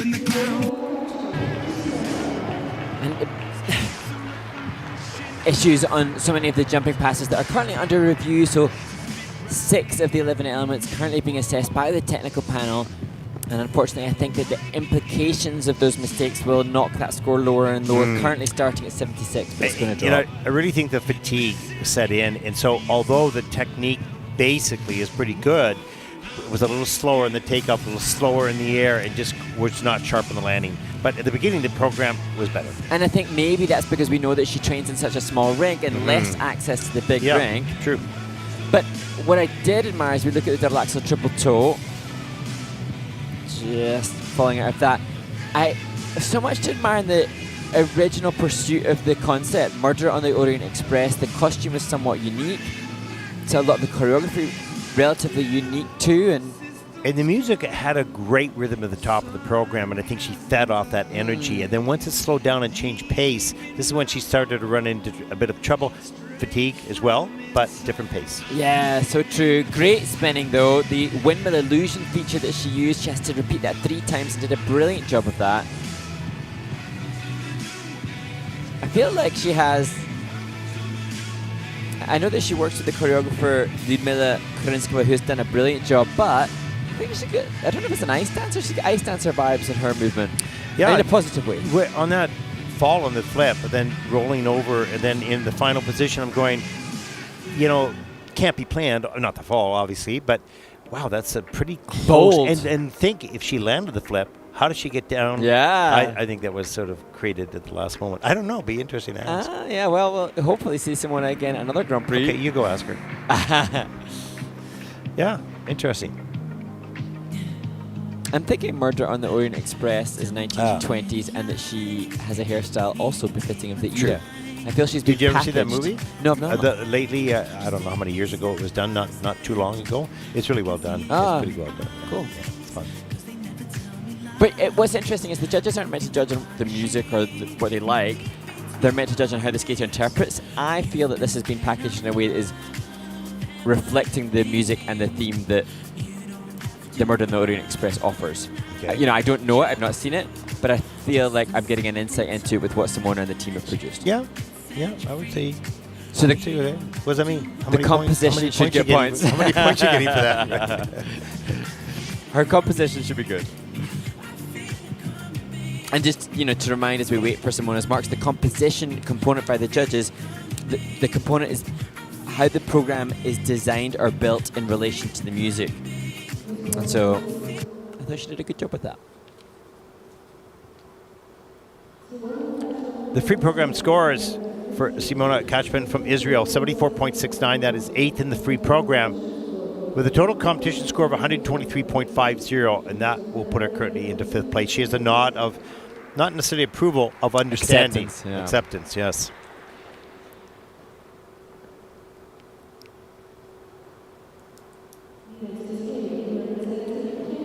Our next skater represents Canada, 13-year-old Camilla Volkova. Born in Moscow, mother's from Quebec, father coaches in Moscow. And a sister who competed on the Junior Grand Prix last year. And in terms of costuming, this also befitting of the Aladdin theme, which is the backdrop to her free skate.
silks and satin shawls. Oh, the music that plays as you move through a maze in the haze of your pure delight. You are caught in a dance, you are lost in trance of another Arabian night. Arabian nights, like Arabian dreams. This mystical land of magic and sand is more than it seems.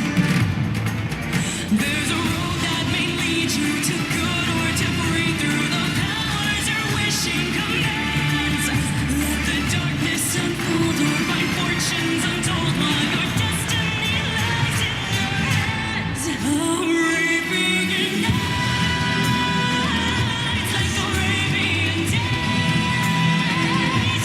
They seem to excite. Take off and take flight to shock and amaze.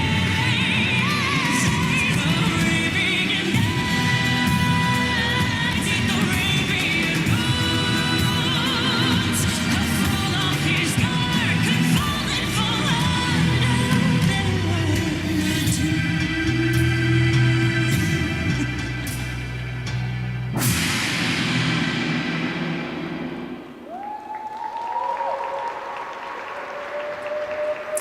Camilla Volkova, one of the youngest competitors in this event, completes a free skate that, although marred with errors, showed a resilience and strength of character to return with the last triple salto double to the last jumping pass committed. She did not allow mistakes to derail her mentally. She fought and committed. Yeah, 11 elements, 6 reviews, so there's some messiness a little bit on the landings, and the technical panel has to check that out for rotation, of course, but she fought all the way through. I think she was quite nervous.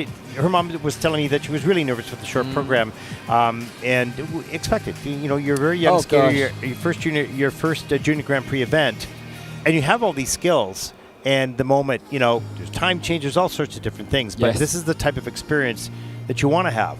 Not always a great experience. Triple toe. Triple toe, back on the heel, too far back, free leg gets stuck in front, can't check it out. Triple loop here, gets that done. That's under-rotated in the judging system. The triple Lutz, first triple Lutz, all the way around, but again, a little slow with the free leg, a little bit too far back. And there's some examples as we look at the flip of when the skater goes for that little bit more rotation, they risk the step out or the over-rotation with the body. Here's the next Lutz. Again, stepping out. Just not very quick on the checkout, or maybe not as much height as she did there. She picked up, lifted up much more on the Salchow. Well, I've got to mention, Ted, that I really appreciated the choreography, and I printed off my biogs too early when I didn't know who the choreographer was, so I had to glance over at your notes and see that her mother doubles up as coach and choreographer, and I thought there was some really good musicality within the context of it. Cheating off my notes, are you? I sure am. Well, great experience for this young skater. You know, first on the next gen team, and had a great skate there in the summertime, and earning the right to come to this competition, and you know, made some mistakes, you know, in the short end of the free, but you can see the quality is there. Yeah, definitely.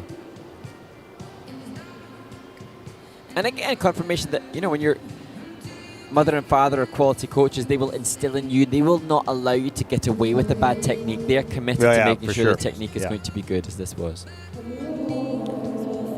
The free program scores for Camilla Volkova from Canada, 80.50. That is fourth in the free program with a total competition score of 129.31, and she'll stand in fourth place at this stage of the competition. 2 groups to come, and there's a look at your top 5 so far on the leaderboard, with 2 very fine groups of skaters yet to skate. We're going to take a short break during the ice resurfacing. We'll be back with the final 2 groups on day 2 here in Riga.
can't tell you what it really is. I can only tell you what it feels like.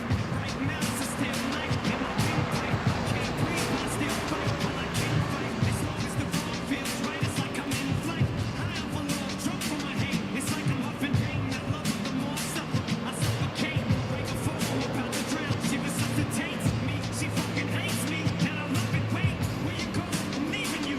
No, you ain't come back. We're running right back. Here we go again. It's so insane, 'cause when it's going good, it's going great. I'm so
rough, but lately I've been doing better than the last 4 cold Decembers I recall.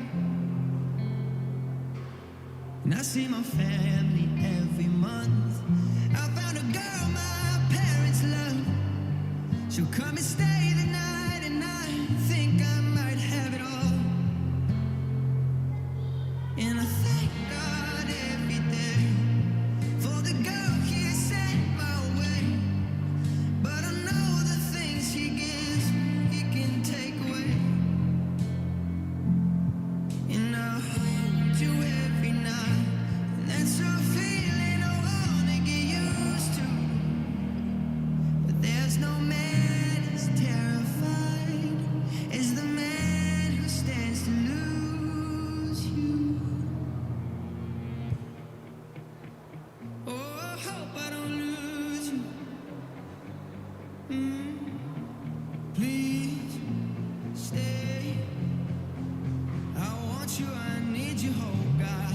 Don't take these beautiful things that I've got. Please stay. I want you, I need you, oh God.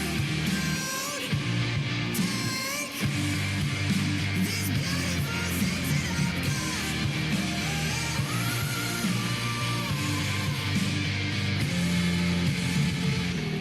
Please don't take. I found my mind, I'm feeling sane. It's been a while, but I'm finding my faith. If everything's good and it's great, why do I sit and wait till it's gone? Oh, I tell you, I know I've got enough. I've got peace and I've got love. But I'm up and I'm thinking I just might lose it all.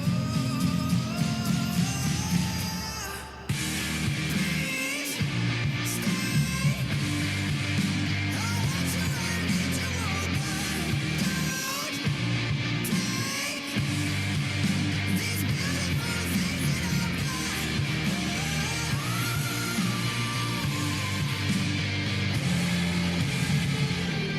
Please stay. I want you, I need you, oh God. I need these beautiful things that I've got.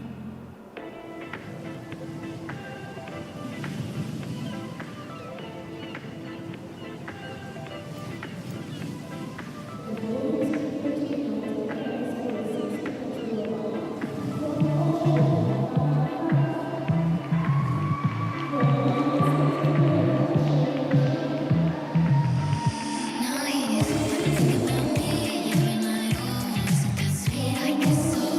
Say you can't sleep, baby. I know what's that means to me so. Put it up down, so lightning to low. Say you can't sleep, baby. I know what's that means to so.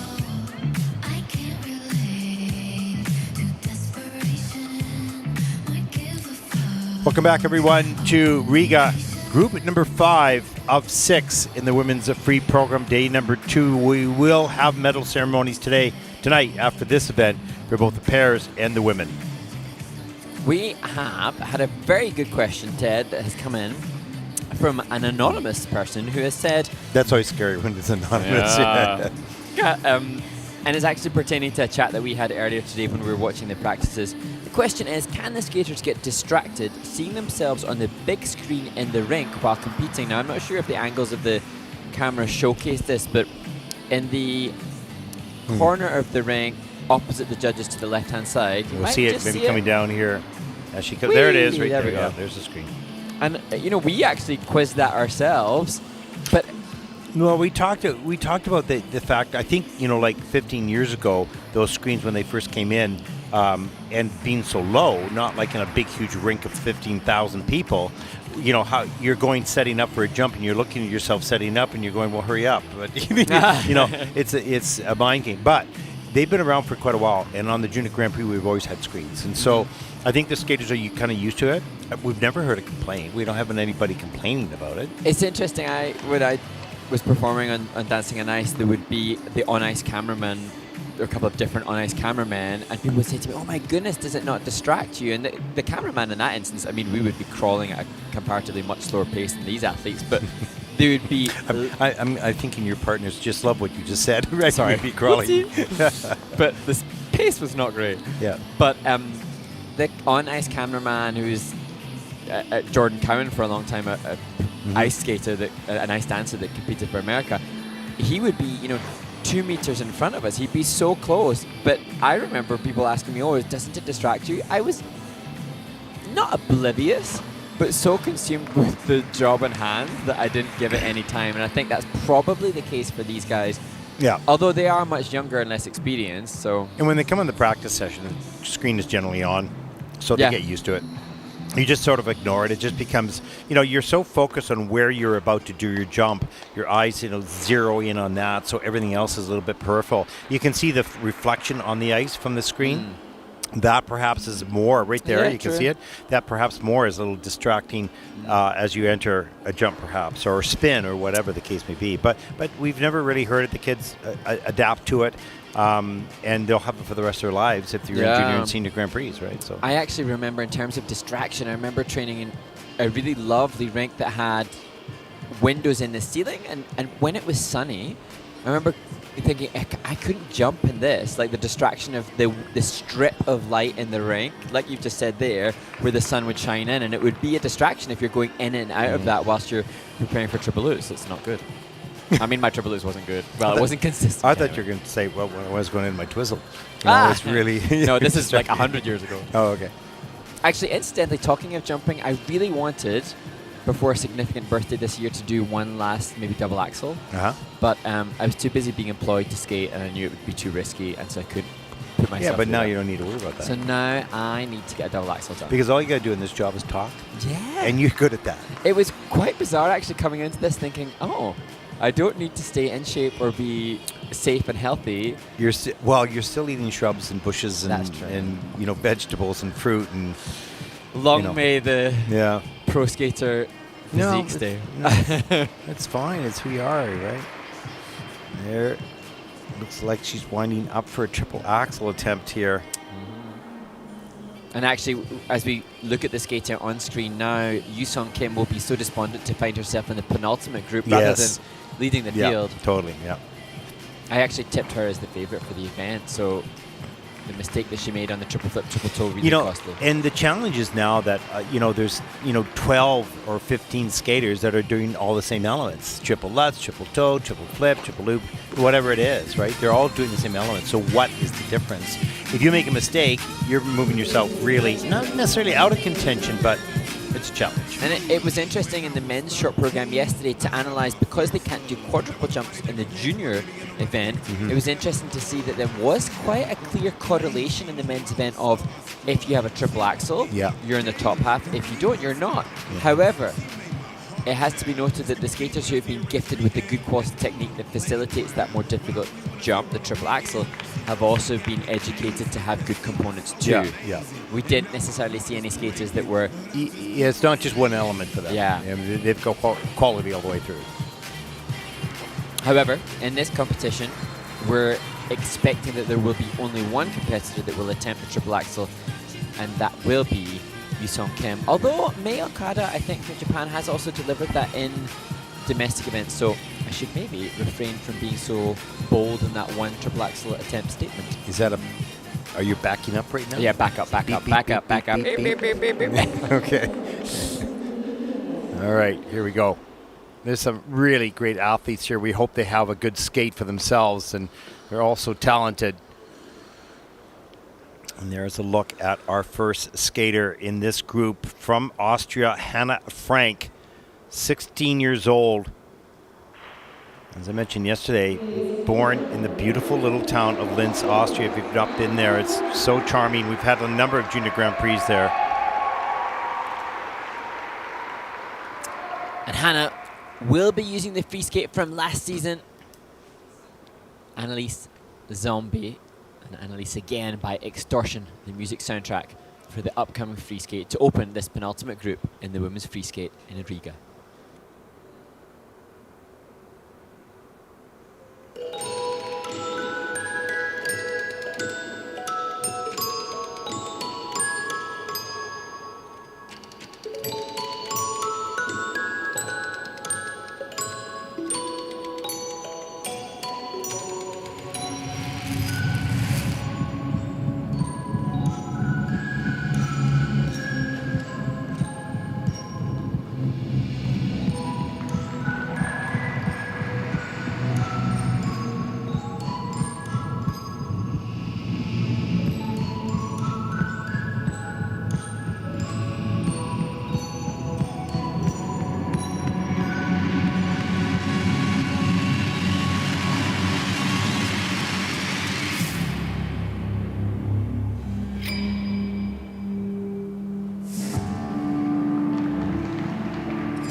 Well, Austria's Hannah Frank really is so unique. Just the finish there, that in itself, so bold in its choreographic commitment.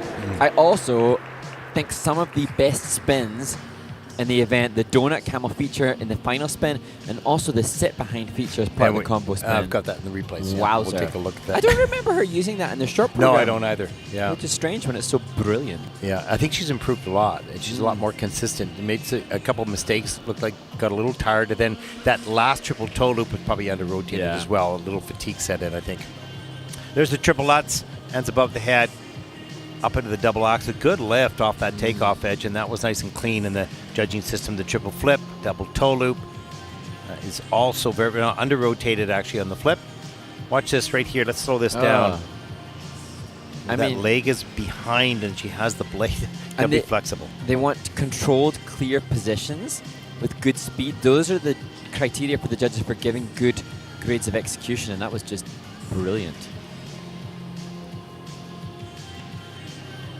And I don't remember the triple lutz in her repertoire as readily, but she's come in this season with two of them. Exactly. Yeah, she gets great lift off the pick and clears that landing pretty well. Triple flip was on a lean, has to take that fall. And then the triple toe loop late in the program, that is under-rotated. After the two falls preceded that element, there's that flying camel sort of donut position.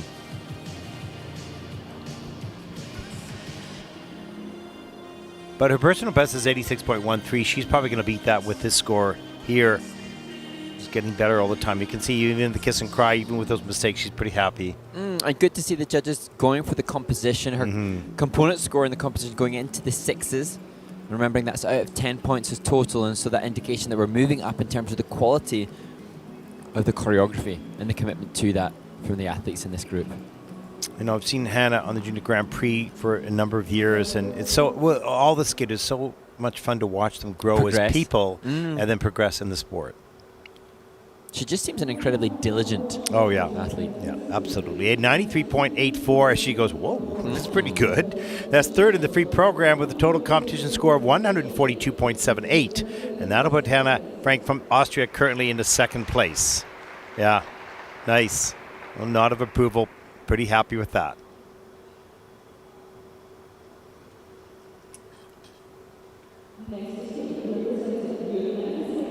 Our next skater represents the United States of America, 16-year-old Sherry Zhang, ranked 6th in senior at U.S. Nationals last year. Beautiful skating in the short program, but not the technical element score she was hoping for or needed to be in contention, hoping to marry together the quality that she has as a skater with good jumping prowess as she skates to Turandot Violent Fantasy.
She has a flair for the dramatic.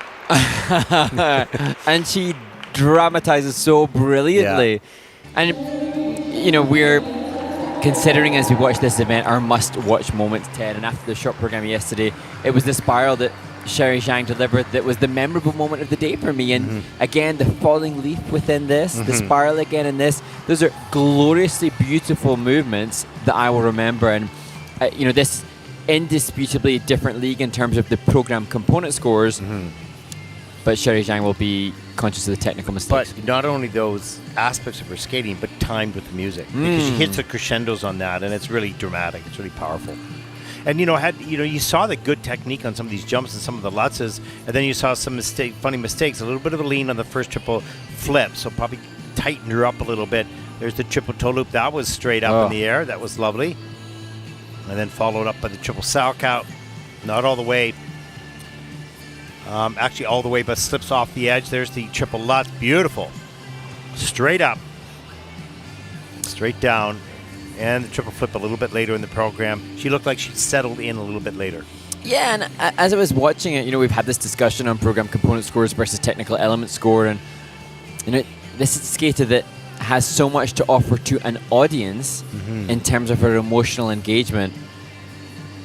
As we see signs of the Mao Shimada arm movement within that upright feature. But yeah, I just so respect and appreciate the artistry. Well, just, you know, it's still a sport though. And, you know, I really appreciate her musicality because she understands that emotional chords or notes at the height of the crescendo, and she makes sure she punctuates that with a move. Yep.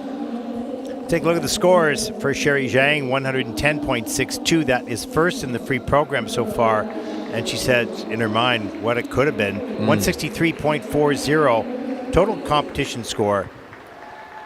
Lovely skater, powerful, bright future. Much more to come. A knowing look between coach and student.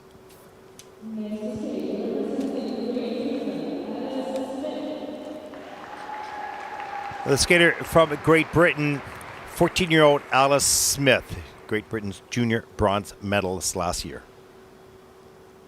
Alice will skate to time out and passengers.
Well, the storytelling in the closing seconds of the program really got me. As we look back at Alison Smith from Great Britain, a skater who has made huge progression in the last season. That said, it's just so fascinating to see the approach from the different skaters, especially when we compare Alice to Sherry Zhang, who has just performed with such an awareness of blade and integrity of movement. This rougher around the edges, but triples that Sherry didn't have. So yeah, it's still not quite the maturity that Sherry has at this stage. But Understandable. You can see it's coming. Yes. You can see it's there. It's not going to not be there. And I mean, gosh, that little head movement, I didn't notice that at the beginning. Oh, That I was did. subtle, but great. Look at the triple lutz. You know, not very tight in the air. Back on the heel in the landing. Here's the triple flip. Better lift there. Gets the free leg back just in time. And here's the second triple lutz. It's a little bit better up into the double toe, but the triple lutz is under rotated. That's element number 2. The first flip as well, or the toe loop. Triple Zalka a little bit later in the program. That looked good. She packed the content. You felt like she was hunting. You know, there wasn't any sense of abating as we have seen with other competitors who suffer with fatigue. Alice was committed to the end. And that final triple Salchow coming in with an extra boost of grade of execution, and of course the boost in the fact that it is in the latter half of the program, thus enhancing the technical element score. Yeah, and you know, she's at the stage of development where she can do the technical elements, and she's got a story to tell. Yeah. And she does a little bit of both. It's not all merged together yet with the type of quality that she will have in another year or so. She's very, very good. This is no question whatsoever. But it just takes a little bit more time. It's packed with, you know, it's packed with choreography, it's packed with technical elements, and it takes a while to merge those. And for me, just the next stage of development will be adding increased flow. Yeah. So those skating skills are allowed to soar. And that will be, you know, that as we head through the rest of this competition, Alice has a technical plan program content similar to that of the medal contenders. Just increased flow, increased power, speed and glide. Those are the factors which help to boost the components and the grades of execution. It sounds so simple. It's not necessarily as easy as just waving a wand and suddenly the skater has more flow and glide, but certainly when it is achieved, the scores will be exponentially higher on the PCS aspect. Yeah, and keeping that glide, it's interesting. It's not the power that you have to accelerate. It's your ability to be in the right part of the blade to keep that running edge. So Yes. you're not actually grinding or slowing it down. It doesn't Yes. really, you can't really see a person slow down too fast, but you don't see them really flow as well. Let's take a look at the scores for Alice Smith from Great Britain. 94.24 for the free program. That is 4th. But an overall total score of 148.58, and that'll put Alice currently into 2nd place for the moment. And Sherry Zhang is significantly ahead.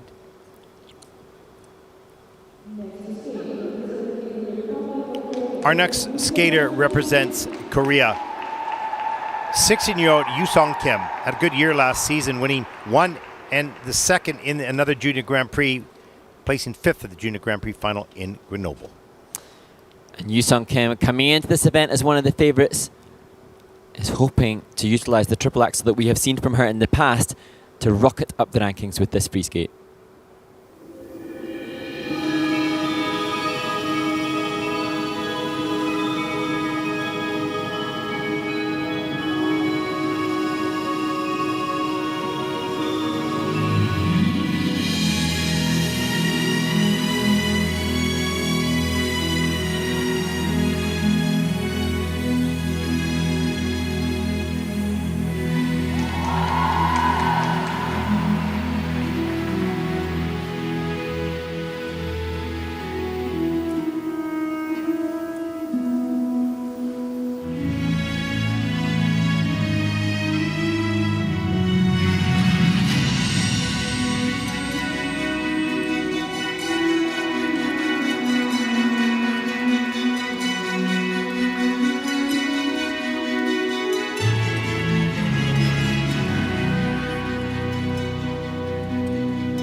see you, I feel you.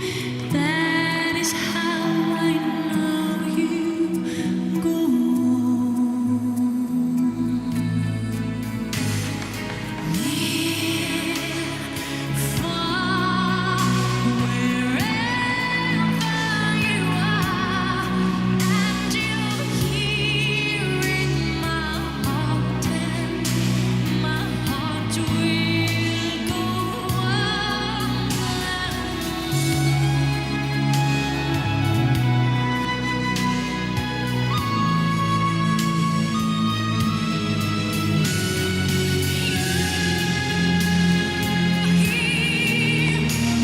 There's nothing I fear. You are safe in my heart, and my heart will go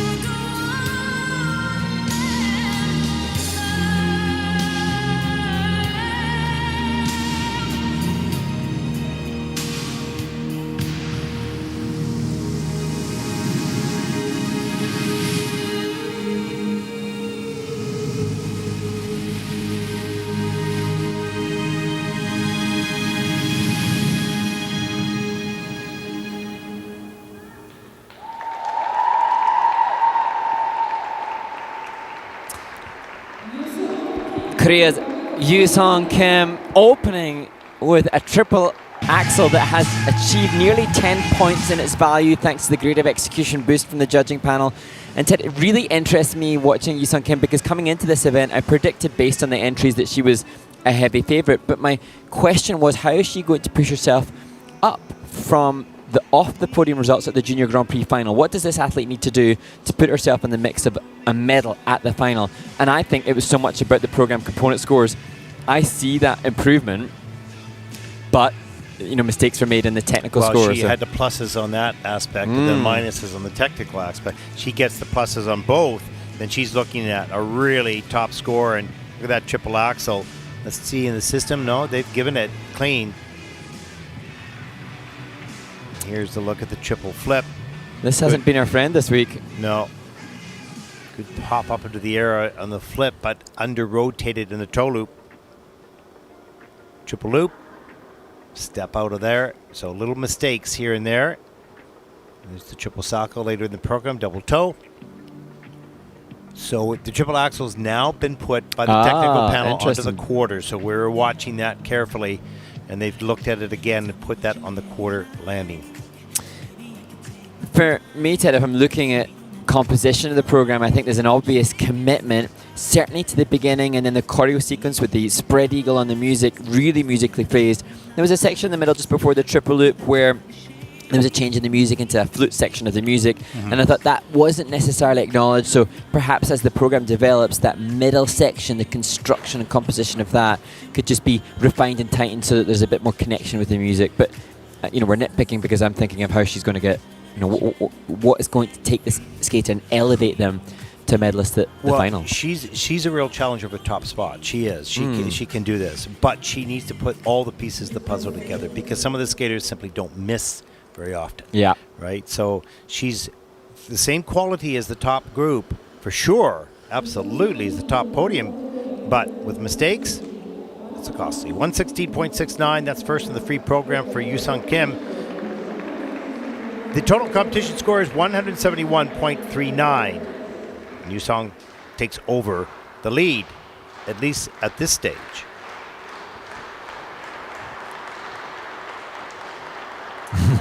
We have 7 more skaters to come.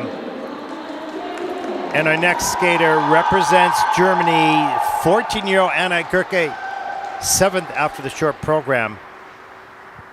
German junior champion. And Anna will skate to music from Frida, depicting the life of Frida Kahlo.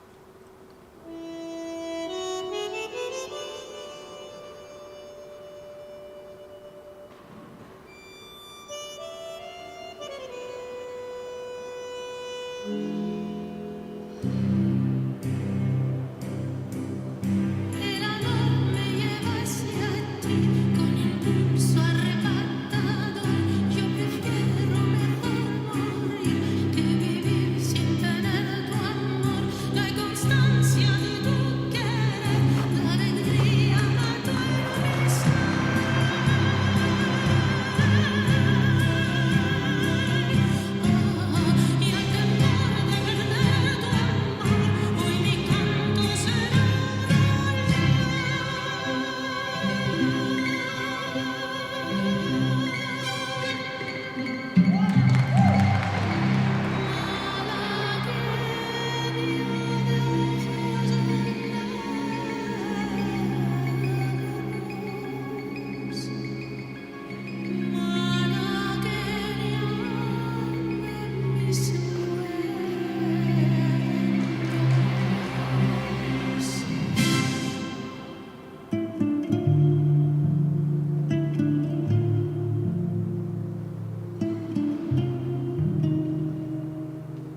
I love to see that reaction. We've seen it from her before, and it is so deserving of a skate like that. She said, or I was told by Coach Martina, that when her choreographer, Victoria Lopasova, first suggested this idea of Frida, she wasn't sure about it, but now loves it, and what a vehicle it has been for this athlete. Yeah, and it's great. She wasn't off on really anything, but she could have lost some of those landings, but she had such a strong back and so quick with the free leg. She was right in control. She very determined young woman, and to place those big value combinations in the latter half of the program for the extra value suggests that she's hungry for success. There's the triple Lutz, straight up, tight in the air, soft knees on the landing, great flow. Here's the triple flip.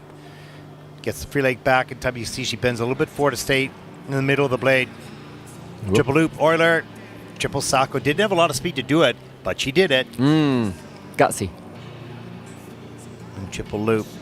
She was determined and in control. And the smile was growing. Yeah, throughout the program, there was one time she landed, I think it was right after this, she just had this big smile on her face, knowing, I got this. Yeah. I own this program.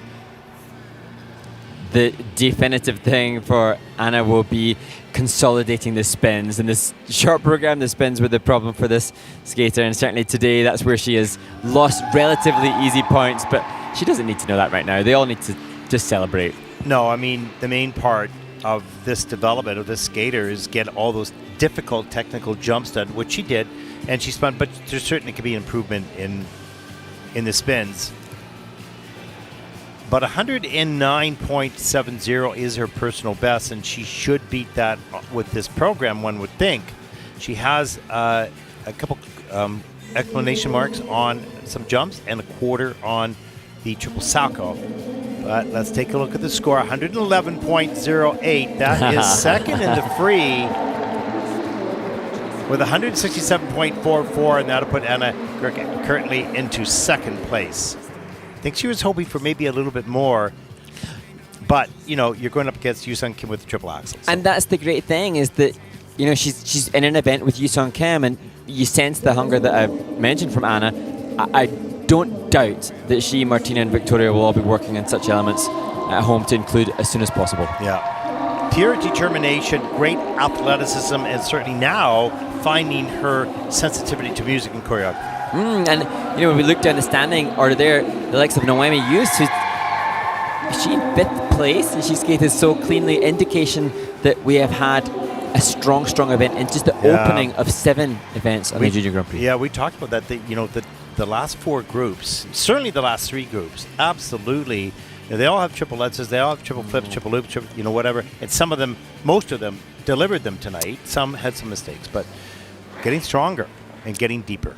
And this is now, as we look at this final flight of women who have scored, for the majority of them, into the 60s in the short program. Now it does become about quality of program component scores and quality of grades of execution. So the GOE, for those new to the sport or who haven't competed, the grade of execution is judged on a scale from -5 to +5. And just for those who may not understand, what is grade of execution? It can be wrapped up in the word quality. Absolutely. So, yeah. The quality of that, the speed into and across the ice in the air and flow on the landing positions, etc. There's a lot of criteria that goes into that. Yep, there are. You can move your dinner plate away from the equipment here. There are bullet points for the called positive features and negative features for the athletes competing. So It's very clear what has to be done, and perhaps those watching at home can decide whether or not they would give real positive grades of execution for the jumping passes. That would require the visual evidence of very good height and very good length on the jump, good takeoffs and good landings, and an effortlessness throughout. Those first 3 bullet points have to be in place before the skater can consider getting a +4 or the maximum +5. The remaining bullet points are dependent upon those first 3 things being evident. There you go. You've heard it from Mark. It's real. It's real. And that criteria, the judges know. They know it, by heart. They really do. They can see it, and that's the great thing. The judges have such a hard pathway to get to this level. They know this information and the criteria. And those bullet points, those positive features, is equally a chart for the Negative reductions for errors. So if a skater were to land on 2 feet in a jump or step out of a landing, these are all clearly written out, and the consequential impact that would have on their quality mark, their grade of execution. Now, when we watch the skaters in the warm-up, when they are fresher and when they do not have 3 minutes of skating in their legs within the run-through, we tend to see better grades of execution. But let's go through give us some of the minuses here. What do you lose for that, the 2-foot landing or a step out? So, interestingly, this year there's a bit of a further analysis for the judges. If a skater lands on 2 feet in a jump, then 3 to 4, it has to be -3 to 4 off the quality of the jump. And incidentally now, the judges have further analysis so that if the skater steps out of a landing, it cannot be higher than +2. So no matter if you see a skater giving the most glorious jump with height, length, good takeoff landing, effortlessness, it's matched to the music, it's got a difficult entry, it's worthy of a +5. If they step out of the landing, it cannot be higher than +2. That's why that checkout and holding that landing position, sort of sticking the landing like you would in gymnastics, is so important for that bullet point to count for the rest. And I think one of the things that perhaps the fans enjoy watching in the skaters are the huge big jumping passes, whereas if a skater has poor speed, height or distance or a bad air position, there is a criteria for then reducing the grade of execution for that as well. Yeah. Now, it sounds like a lot of, for those who don't know much about skating, it sounds like a lot of information. You're going, well, that's way too complicated. But it's not complicated when you know that that's the criteria you have to judge by, and the judges do know that. And as we look at Elina Goitina from Estonia on screen now, she just did a triple loop, which to me would have been +2 or +3. And the judges will have that same kind of feeling, having analysed so many jumps. Here we go, triple loop again. Does it have very good height and length? It has a very good takeoff and landing. I'd definitely give it that. It has an effortlessness. So for me, that would be at least a +2, maybe a +3. Then, the other criteria which can take it higher, did it match the music? We can't tell that in a warm-up because there's no music. Sorry. How many coffees have you had today? You're on fire. Wow! Yeah. Too much real reading. Yeah.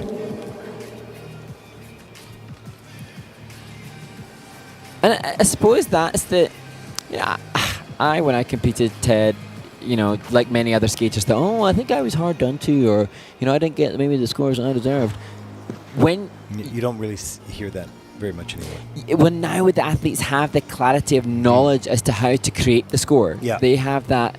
It's in their hands. The control is in their hands. And they know what a shaky landing is, and they understand the points lost on those landings or on something that's excellent as well. So the lack of it used to be a tremendous lack of understanding from an athlete's perspective and the judge's perspective. It's wide open as to, well, why did I get that? I don't understand. Now they understand. Yeah. And, there are some benchmarks. You think of Mal Shimada, the 3-time junior world champion. Her combo spin has a +5. I remember Satoko Miyahara, a most glorious, gorgeous Japanese skater. She had a +5 layback spin, and that's a real coveted achievement for the skaters to achieve from any of the judges, a +5 maximum GOE. Yeah.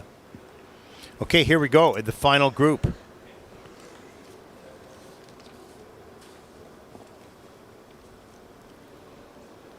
There is Coach Tammy Gamble at the boards. Final words of encouragement and focus for this young skater, 14 years old.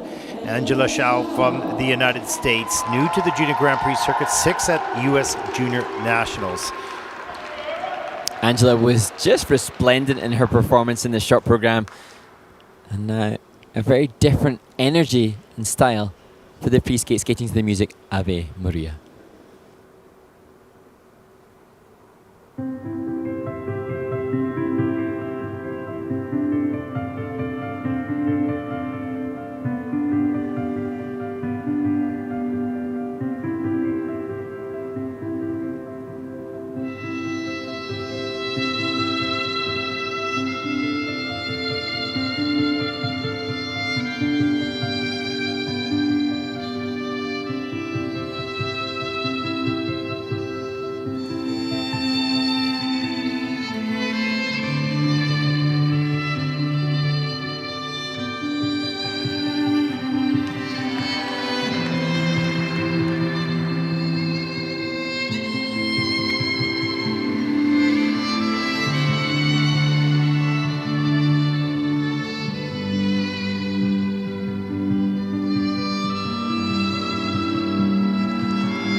What a delightful skater Angela Shao is. And Ted, when I was researching the skaters and trying to find information, there's not a lot of international experience for Angela, so I struggled to get visual on this skater, and I just saw little bits on Instagram, and yet I had a perception of what I would see which had lesser quality components, but she has just blown me away with what she has delivered. Yeah, and the choreography is beautiful, and the music is beautiful, but so is her facial emotion or expression, and that just accentuates, it makes it believable.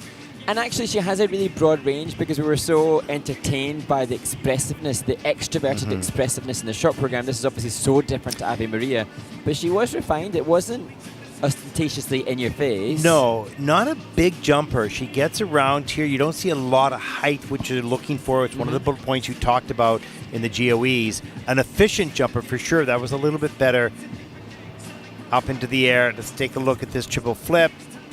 Get that done. The edge maybe on the takeoff. Yeah. So as we take a look at the judges' input here, everything's tidy and clean. A downgrade on that jump right there. And a quarter on the flip right here. Perhaps as we look at the two double axels on the back of the flip, what's more endearing even about Angela is the fact that this fall on the loose, she came up from that with a beautiful smile on her face. So you're almost even more endeared to the athlete. So we see part of the choreo sequence. And I think that music, if you love classical music, this is inspiration to her. And she actually plays the part of angelic skating. And actually, as we look at this combo spin, I think it was the end of the combo spin here on music. Right that there, was so perfectly phased with the music, which in itself is nuance. A bullet point that, as we spoke about in the warm-up, that can enhance depending upon the quality of the rest of the spin. Well, does not have a personal best because has not been out in the Junior Grand Prix or a lot of internationals. But I think she'll be pretty happy with this score.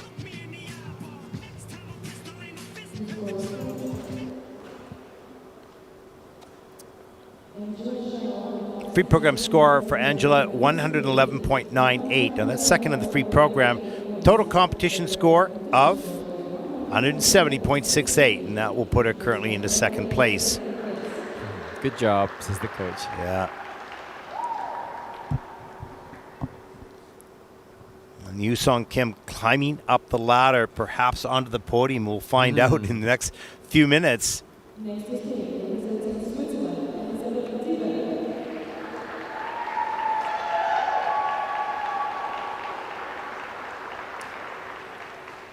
And next to skate, Elizabeth de Baron, the 14-year-old representing Switzerland. She will skate to the handmaiden soundtrack.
Elizabeth de Bern, I think, reacting to the opening popped axle, because had it not been for that early mistake, this would have otherwise been a really great skate. And what I so love is the hang time that she seems to have after rotation. There is absolutely no debate about the full rotation and so many of those triple jumps. She seems to be cleaner on landing than so many of the other skaters who have the questionable hook on the landing of the rotation.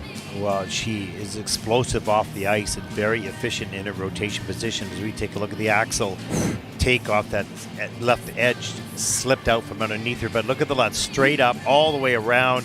That blade is completely backwards. There's no turning at all on the ice. That is so nice to have. You're not going to have under rotations. Yeah, I don't have to worry about that tech score diminishing. No.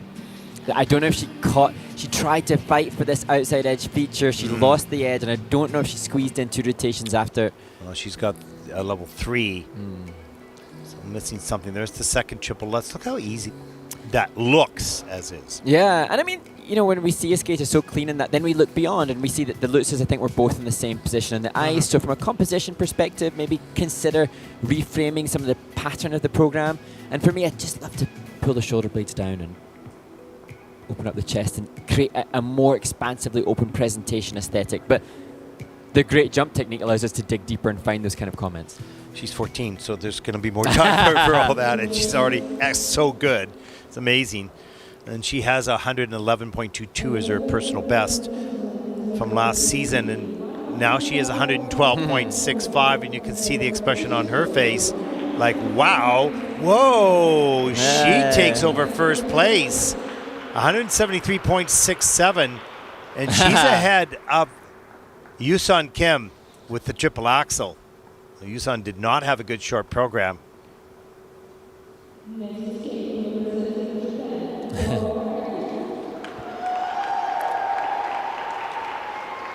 From Japan, 17-year-old Yo Takagi, 3rd Junior Grand Prix season. And as we mentioned, the short program, a skater who so admires the quality of skating with the former world champion Kaori Sakamoto wants to implement that, and she skates To Get What You Get by Chloe Flower.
Well, Ted, when Yo Takagi took to the ice, I thought I recognized the dress, and then I recognized the music, and the Frédéric Chopin piece at the beginning is the piece that indeed she used last season. And I remember being so in love with it last year, and she gives me a very senior-esque vibe. She reminds me, I know Kaori Sakamoto is the one I gather that she watches every day for inspiration, but she gives me a Wakaba Higuchi kind of energy. Yeah, totally, yeah. And I say that with the greatest respect, a very senior kind of energy. But in this event, it's going to be interesting to see how the quality of the component scores goes up against the mistakes on the technical element score. Exactly, and even the elements that were her best elements in this program were a little bit of a struggle. Tight. Like she was fighting throughout this program to keep it together, and she lost some of that. But we'll see how that impacts the score. I mean, here, just, it's understated, but it's classy. Looked pretty good in the air, but a little bit over-rotated with the upper body in the landing and just couldn't check out. And she starts to work really hard to punch those free legs out and check the shoulders. Here's the triple Salchow, and that was nice. Yeah, just like you say, just perhaps a little forced, and so it doesn't have that effortless bullet point that we have seen from some of the others. Every review that you're showcasing here is of good quality. It's not that this was a bad skate, just we've seen such a solid performance from so many as we see the mistake on the triple loop. I love that, by the way, and to die for this left forward outside edge. I mean, that's amazing. I got it just for you. Thank you. But, for some reason she has this, as you mentioned, she has sort of a senior quality, so you kind of expect no mistakes. Yes, yeah. And for me, where we've seen the other skaters being in the sixes in the components, Yo Takagi has the sevens quality. Yeah. But we have to also factor into the fact that whilst the second mark is program component scores, that can be dinted in terms of the presentation when there are mistakes in the two. One fall, one major step out of the loop, one popped jump, that does detract from the presentation, so there will be a knock-on impact. Well, she's a great skater, no question. She has the Wakaba Higuchi sort of power and speed and excitement about her skating, but it was a little bit of an off night for a very good skater. Yeah. Anxiously waiting for the free program score, and here it is. It's a 106.97. That is 6th in the free program with a total competition score of 170.15, and that will put Yo for the moment into 4th place off the podium. 3 skaters to come. So mature in the reaction to the disappointment. You have to admire this. The next skater represents Estonia. 15-year-old Elina Goidina, 3rd after the short program, wanting to stay on the podium, grab those points towards the Junior Grand Prix final. The silver medalist at this event last year. Can she repeat, or could she even vie for gold?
I feel like Elena Gaidina could have won this event, even though this will not.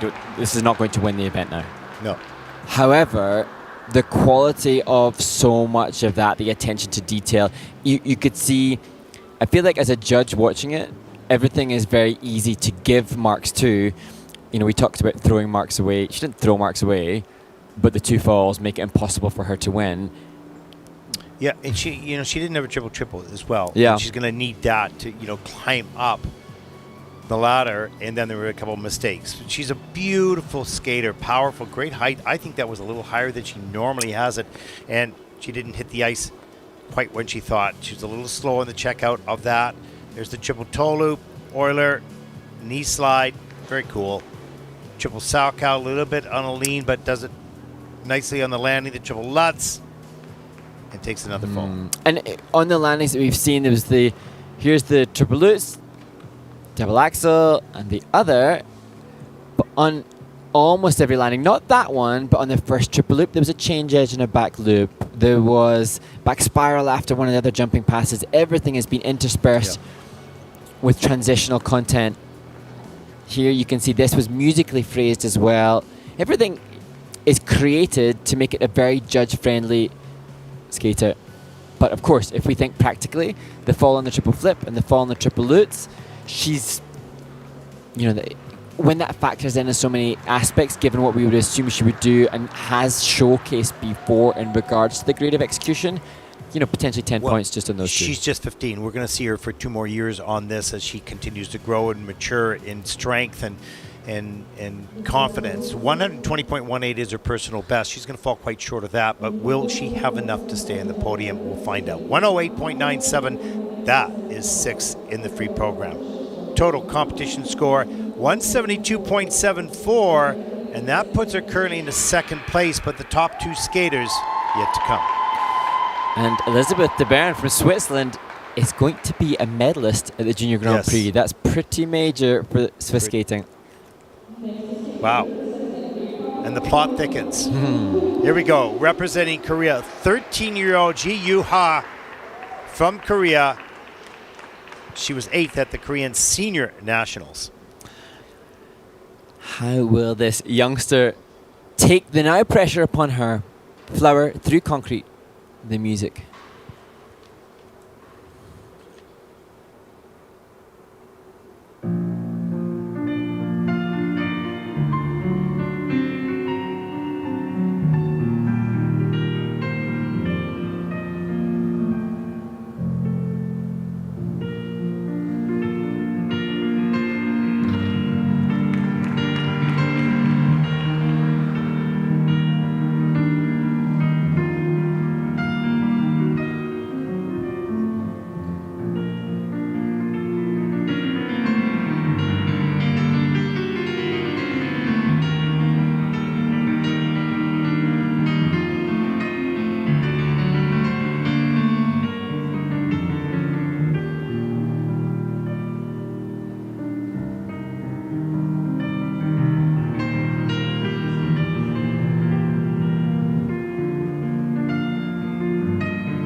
Jiyu Ho from Korea taking her head in her hands, and that's perhaps because of the mistake that was made on the first triplets, which was intended to be in combination, but My gosh, what beautiful, beautiful quality overall. amazing. And she got right back on track and didn't miss a thing. And interestingly, this was a skater who was fourth at the Korean Junior Grand Prix qualifying competition, but she was actually second in the free skate, 10th in the short program. So Okay. the Korean Federation were aware, obviously, of the quality of this young woman, and she has just absolutely backed up why she has been selected to represent that powerhouse skating nation at this event. There's the popped triple Lutz. That started the program. Could she recover? Yes, she could. Triple flip, double toe, double loop. Some good speed into triple loop. Oh, Good soft knees, yeah, lovely. just so elegant. There's another triple Lutz later in the program. Fast in the air, up to the triple toe loop, close to the boards, but pulls it out. And that triple flip was a little bit slow going up, but she gets it done. She was really focused. And maybe that one mistake just really, got her zoned in. Yeah. Really impressive, and this was just so beautiful. The change of edge in the Ina Bauer, the expression towards the judges. And again, we've seen 30 women skating in this event. It is quality which reigns supreme, and you can see in the spin, the speed of rotation. Yeah. It's not just jumping passes, it's not just skating skills. Every facet of the athlete is developed. Well, I'm sure, I don't know, but I'm sure, or I sure hope we will see her again on the Junior Grand Prix because she is simply delightful. My understanding is that at the top 5 finishers at the Korean Junior Grand Prix qualifying competition get 2 JGP. Oh, okay. So I don't know where she'll be, but Yeah. I'm hoping we'll see her again. And actually now, based on what she's just achieved, they'll be wanting her to return to try and secure a spot for Korea at the Junior At the Grand Prix final. 120.71, that is first in the free program. With 186.55, and that'll put Ji-Hyu Ho currently into first place. One skater to come the leader after the short program.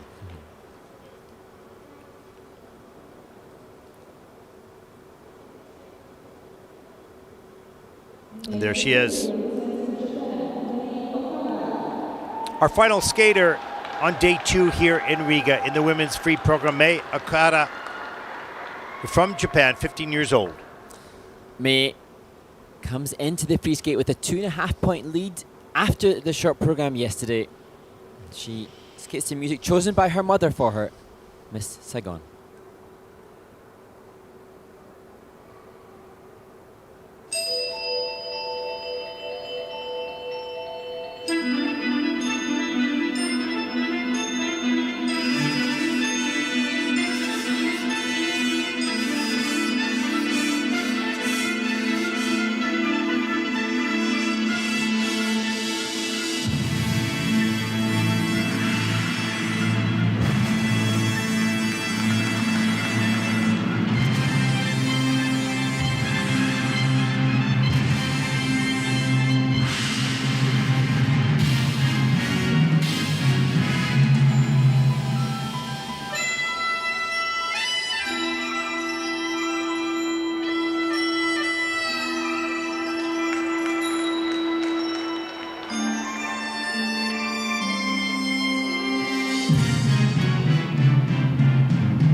double fist. And May Okada has had to wait all day long. It's 8:30 in the evening here, and the pressure and responsibility of defending the lead that she had after the short program, she has risen to that. 9:30. Is it 9:30? Oh my Yeah, goodness. that's Oh, your wow, British, it's your even British later. time. Yeah, that was brilliant and so focused. And that's a way in which to return from any frustration she may have had from narrowly missing out on the Junior Grand Prix final last year. 2 bronze medals last season. She's done all she can in this first event to make sure that May Okada takes the title and heads towards the final. We'll take a look at some of the elements. So elegant as a skater. Strong technical skater as well. Great speed. See the triple loop right off the top of the program. Good ice coverage. Good speed up into the flip. Very quick off the ice and into rotation. So there's no wasted time. The triple Salchow and carries good flow into and out of the element. There's Ina Bauer. Yeah, it'd be really interesting to see how many of those bullet points and positive features the judges consider. Because as you say, you couldn't say very good height and very good length. No. Could say on occasion effortless. Yes.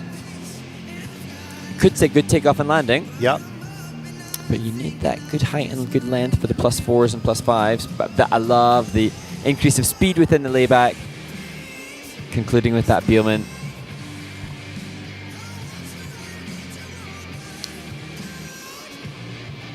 Well, 122.59 was her personal best from last season. She will beat that score, should beat that score here. Don't know by how much. She was close to perfect for her. And that's just the start of the season. Yeah, and of course we will see Mao Shimada competing on the Junior Grand Prix later. Yeah. But the depth of talent from the Japanese Skating Federation is just unreal. Well, I was going to say, I thought the depth in this event was deeper than I had thought. I mean, the top we already knew about, but the middle of the pack is doing extremely well. Yeah, and interesting as well. We'll add some stats and records later, but let's celebrate May Okada for now, the Japanese skater who has led the short program, and I'm pretty sure will take the title here. Interesting. I actually would potentially be comparable in the components between Ji Yo-ho and May Okada's performance. Yeah, I would agree with you. Yeah. There's not a lot of separation there. Yeah, I thought that the short program is probably the stronger vehicle for May in this event, to me. The scores for May Okada, 121.29. That is first, of course, in the free program as she takes the title with a big hug with the coach, 189.67. She's the champion here in Riga. But there's a rivalry starting to brew. Two incredible skaters. As we take a look at the results, Mai Okada 189.67, Ji Hyo-ho 186.55, and Elizabeth Divern from Switzerland. Bit of a surprise. Well, it's interesting. This time last year in Riga, it was the 4th place finisher on this event, Elina Gaidina, who got onto the podium, making some excitement for the Estonian Skating Federation. Of course, now it's Elizabeth de Bern, and she's the first Swiss woman to podium on the Junior Grand Prix since Kemena Brogmeier in 2001. Nearly a quarter of a century since the Swiss women last made the Junior Grand Prix podium. Well, we talked about it, Mark. We were really thrilled with the depth of talent in this field. It sets up really an exciting Junior Grand Prix. We have 6 more events to come. What will we see?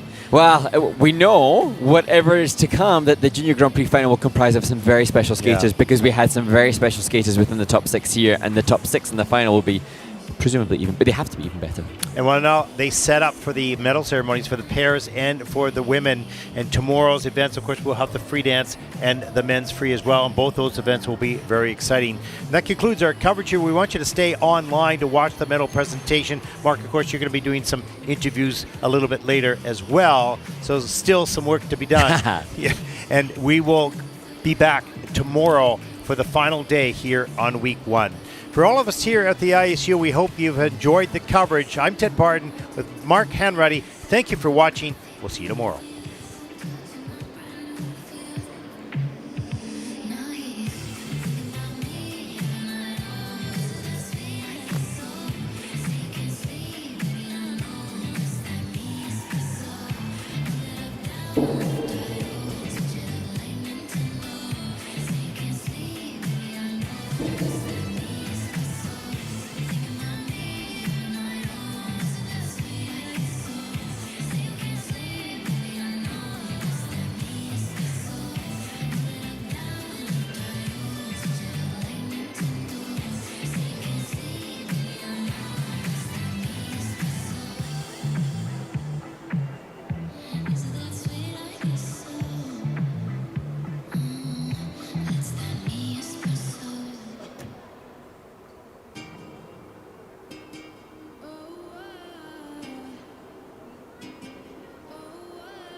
stop.